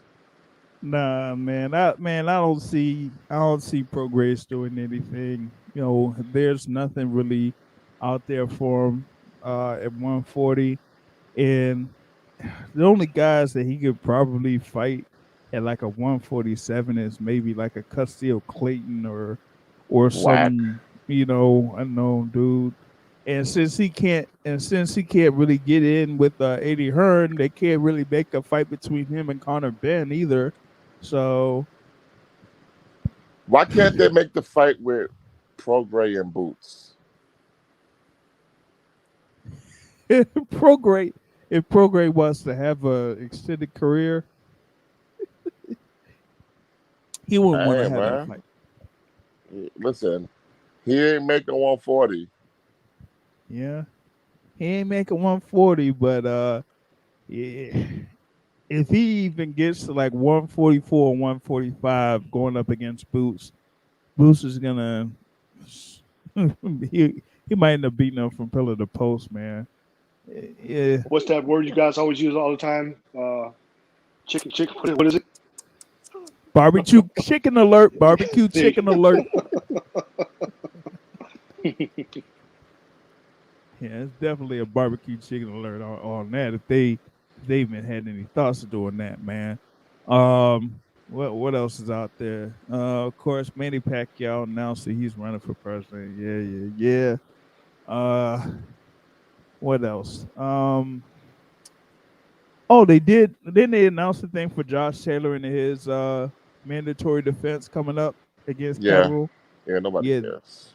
yeah, it's whatever it is, man. Yeah, nobody cares. It's okay. No This one is cares. this. It's like I'm gonna tell you this right now. We don't care. Yeah, we definitely don't. God. I hope it's a big deal in the UK. You know, we'll see if they support Josh Taylor on Sky. I don't think they will, but we'll see. Does he fight T.O. next? Mm, I don't know. It depends on I Crawford's contract to me.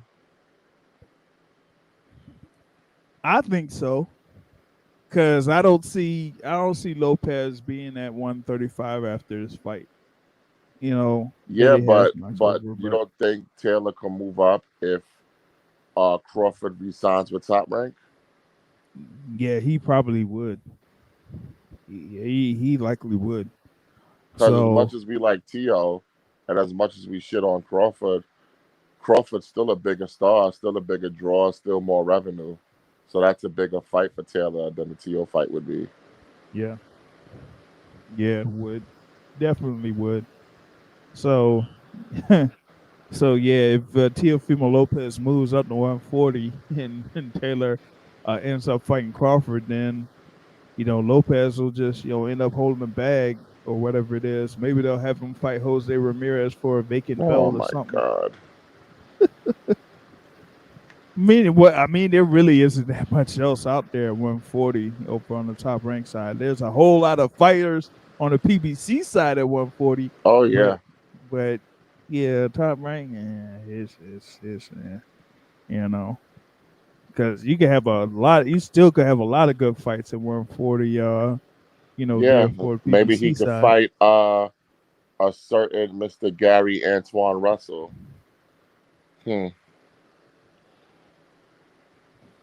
or maybe a Subriel Matias. Yeah. But yeah, I don't necessarily see that. But I see that Subriel Matias is ranked high in the IBF though. So if Josh Taylor does move up to 147, then maybe Matias could have a shot at a vacant belt. Yeah, it's possible. I'm like, shoot, they they still got Regis Prograis right there, 140. Yeah. He can't even make the damn weight. This guy. Oh man, it's just horrible. Too busy man. punching tires and shit and rolling with alligators. Get a real fucking gym, you bum.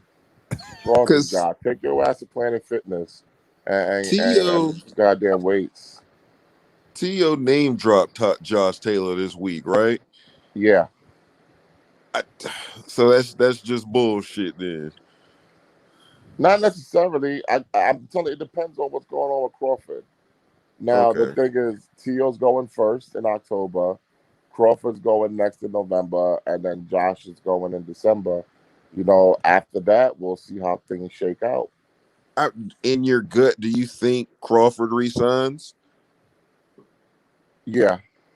Either that or he'll just be MTK affiliated and not sign with anybody.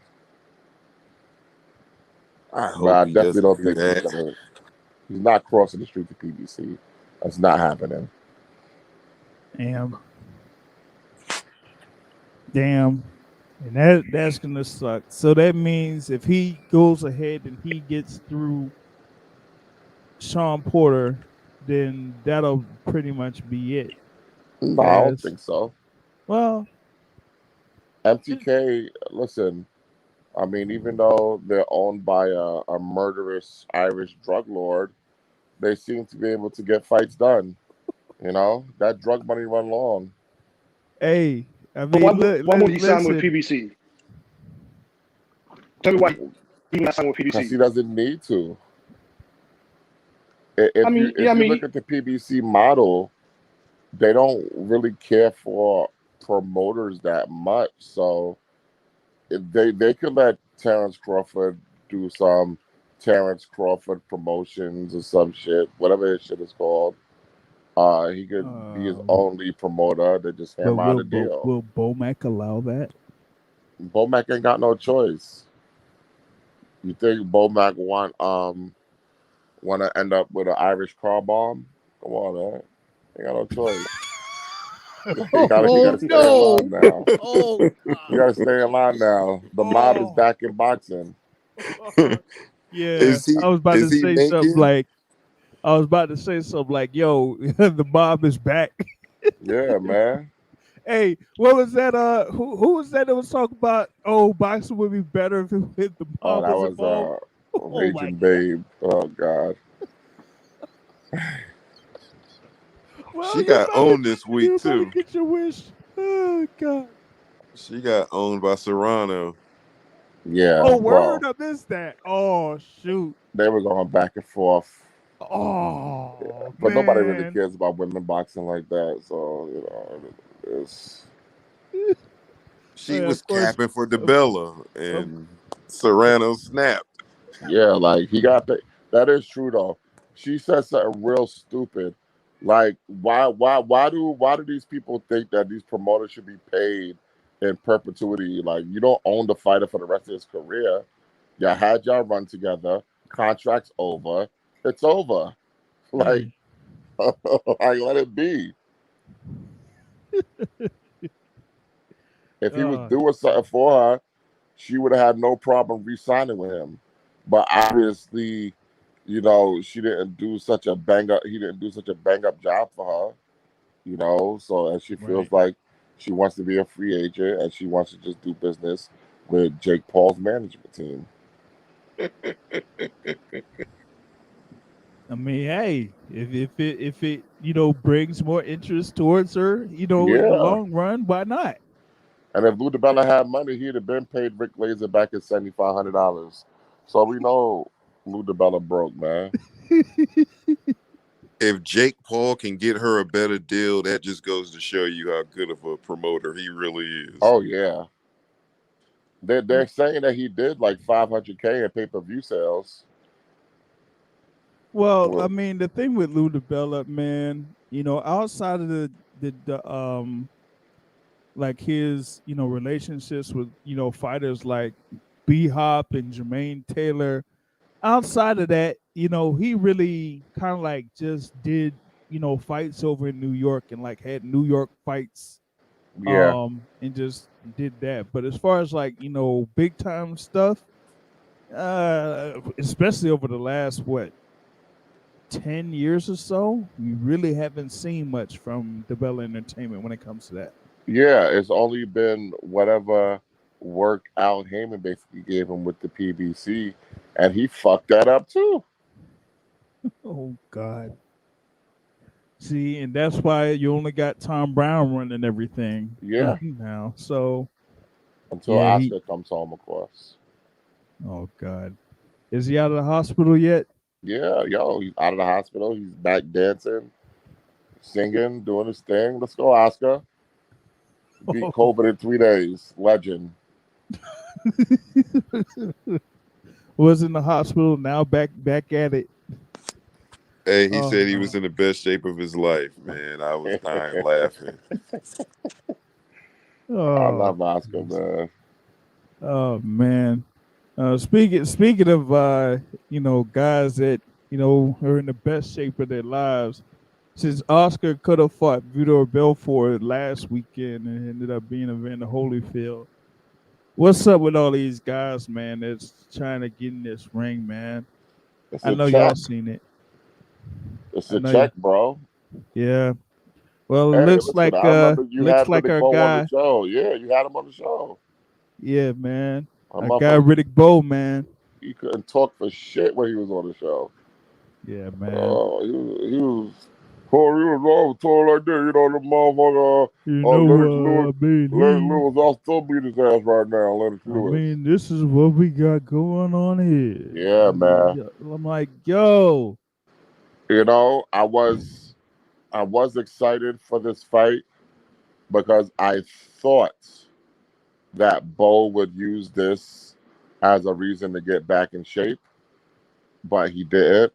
He still looks the same, so now I'm not Yeah, excited no more. I was yeah, hoping this was going to be like some big weight loss journey for Bo, and they were going to do a whole story about it leading up to this fight, but he still looks the same. So, you know, it is what it is. I hope he's getting paid well, you know. yeah. Also, too, man. Because outside of that, like, I really don't see, like, what is the benefit to all of this for him? Hey, but look, we always complain about these old timers coming back, but the Holyfield pay per view allegedly did like 150,000 buys. That's more than Terence Crawford's done in his career. So what are we That is really true. saying? That is true. You know. People just So want to see people they recognize. yeah, yeah. They just want to see a name out there, whether he gets beat up or not. They just want to see a name out Yeah, there. man. So, so I mean, hey, if that's what they want to do, let them keep doing it. I I guess. I won't call it disgusting, but it's really sad. Yeah, it's sad they're not rich enough to that they don't have to do this. Agreed, agreed. But I'm never gonna stand in the way of any man in his bag, even if he puts his own health at risk. Hey, his body, his choice. He wants to do that, and he thinks that the bag is worth it. I'm not gonna stand in the way of that. I'm not gonna get all high and mighty about it like other people are, because at the end of the day, I'm not starting no GoFundMe for this nigga. So, you know, Yeah, he man's got to gotta feed his eat. family. Yeah, Even man's James gotta Tony coming eat. back against what? James Tony too. James Tony. Hey man, the bag is out there. If I'm not gonna just say it's only them, if they would have had people that cared about them in their lives while they were at the height of their earning powers, they Mm-hmm. wouldn't have to do this stuff. Mm-hmm. Yep, that's true. But I mean, going into this whole thing about if people want to see it, then people want to see it. Like, I guess maybe some people want to see Rampage Jackson versus Shannon Briggs. I don't Yeah. know. Listen, I bet you that 150,000 that Holyfield did, Uh huh. I bet you is gonna be more than what Tiafimo does. Oh, easily, So so easily. so then what does that say? You know? uh, that means that there's still fans that were watching in the Yeah. early 90s, early 2000s, the early 2000s, watching these guys, and they just want to, I guess, have that type of memory of them. You know what I mean? Yeah, man. Listen, I like seeing OGs. I don't care.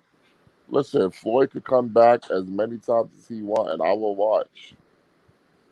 Yeah, but he'll have those exhibitions. Maybe he needs to go to Japan and have another one of those Yeah, man. exhibitions. Listen, if Hearns and Leonard announce the fight tomorrow, I'll watch it.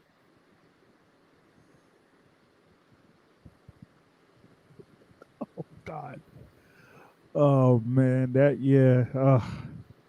I don't know. I think Leonard tried to. What if they had like? What if they had Sugar Ray Leonard versus Oscar De La Hoya? Yeah, let's. He will beat the shit out of Oscar. I don't know about that. Sugar Ray too old, man. He was on just as much cocaine as Oscar.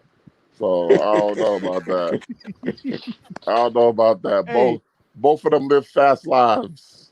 Well, I mean, I know that our guy YSM brother Jamil, did interview Bozy Ennis's, Bozy Ennis, the dad of Boots Ennis, and he did like kind of ask a question if the money was out there, would Bozy do it? And he said, yeah. So shoot.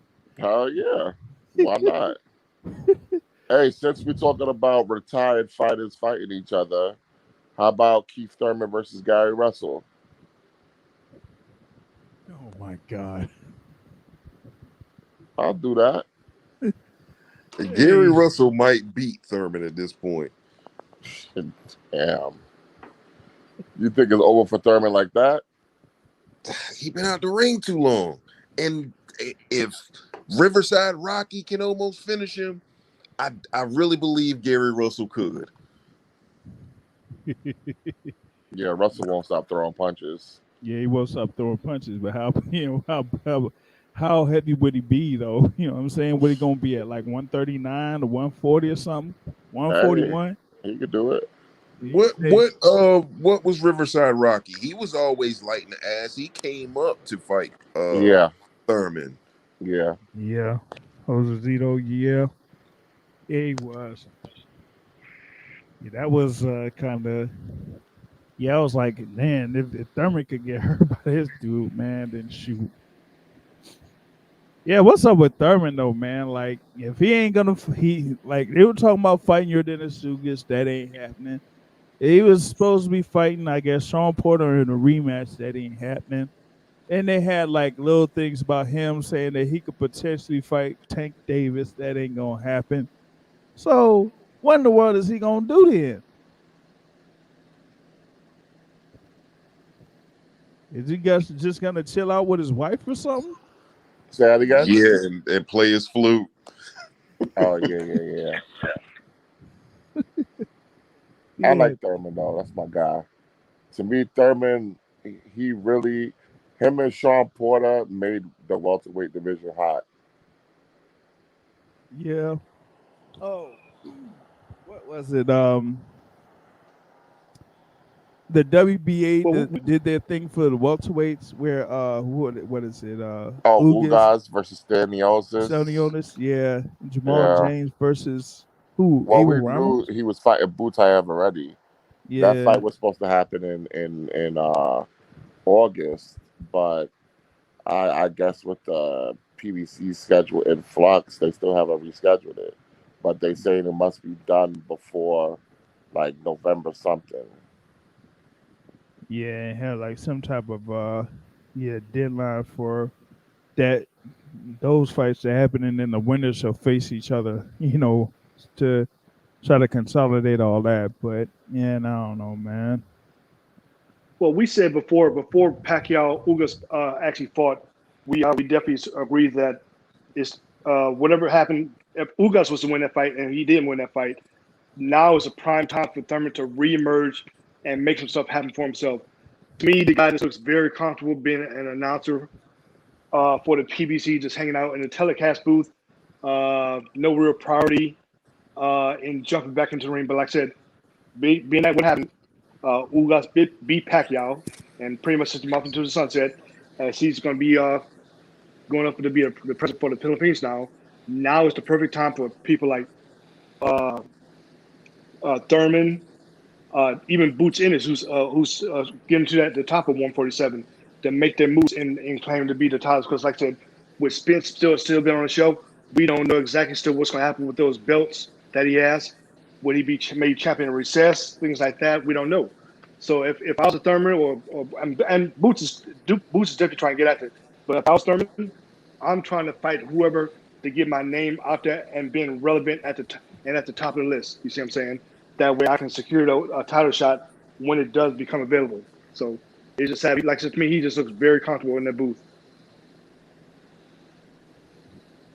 I don't understand how they couldn't make a fight between Keith Thurman and Mikey Garcia. with you know what you're saying. I mean, even though you know what Matt was saying a few weeks ago in reference to the status of Errol Spence, that he could, you know, still, you know, pretty much get back into the ring by what they could probably clear him by what, January, or have another check on him by January to see if he would be good to go for another fight. So if he's able to fight by like March or April of next year, then you know they'll still say that, you know, he'll probably still hold those belts, because what ends up happening is you got Sean Porter at the top of the rankings for pretty much like almost all the divisions except the WBA. So after Sean Porter has his fight with Terence Crawford, that's going to remove him from the rankings, you know, regardless. So all these other fighters at welterweight should be able to put themselves in a position to try to get them a title shot. So why not have those fights like a Thurman versus Mikey, or something with like say a I don't know, Boots Ennis versus let's see, shit. Damn, they really ain't they really ain't that much either. Because who else is out there other than that IBF number one contender, Kuchatio? That's it. So I don't know why they don't like have this other stuff where these other fighters could put themselves in a position to make themselves like a mandatory challenger or something like that for the WBC or IBF. You know, I would have thought that they would have tried to, you know, make some moves to have those fights made in the welterweight division, but it's just been like people are just holding their hands and just sitting and waiting to try to do something. And I guess they really ain't that aggressive in trying to make that happen. So that's what that is. Um, um, hold on. Someone else was gonna say something real quick. I was gonna say it seemed like Keith was just sitting around waiting on the Spence fight. Mm, Maybe somebody at PBC told him that it was just a slight possibility he could get it. that that could be the case. Um, I don't know. Maybe if Spence does get cleared, then maybe they'll try to get him in there with Thurman next year. But like who knows? Because he's just you know. But that would mean that he would be out for over 2 years. That would be like what? Shit, like 27 to 28 months. That's a long ass time, man. That's a semi-retirement, man. That's Tyson Fury type stuff right there, man. You know, so I mean, maybe Keith Thurman does have that guarantee, I guess, in his back pocket. So that's probably why he ain't really, you know, doing much right now. But outside of that, you know, a lot of these other welterweights should be able to do something in order to put themselves in a position to contend there for a world title. Last thing is Canelo versus Plant. It's supposed to be coming up in November, and it's not going to be a Fox pay per view. It's going to be on Showtime. I thought that was real interesting there that they pretty much are going to iron it out to have it be on Showtime pay per view. So maybe that's a tip in the cap for Stephen Espinosa to lock that down. But does anyone think that that's going to be kind of a difference there with it not being on Fox and it being like through CBS Showtime? You mean as in the amount of pay-per-view buys it does? Yeah. I think it might do a little bit more.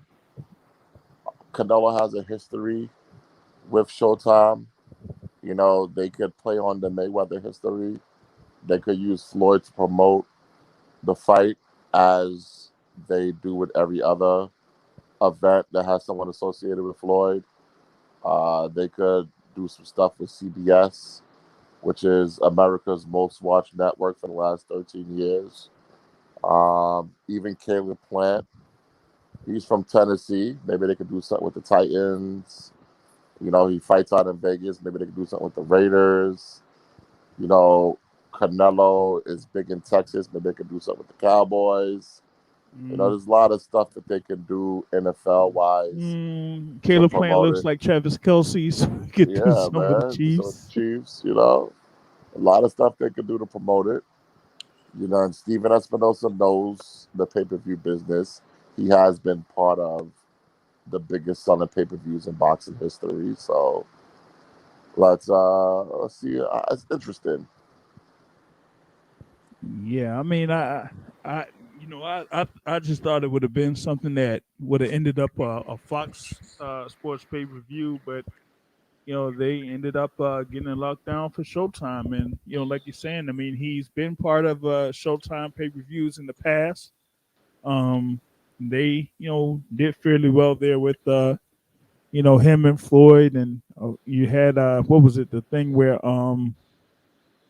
they had him on with that fight against Austin Trout too at one point. So they've had a pretty good relationship there with Canelo Alvarez in the past. So maybe they could really push to try to get some more pay-per-views out there or pay-per-view buys so that he would have a very successful telecast there under under Showtime and CBS. So I mean, we'll see how this turns out because it's just 2 months away, so they're gonna start pushing a little bit for that particular fight there, man.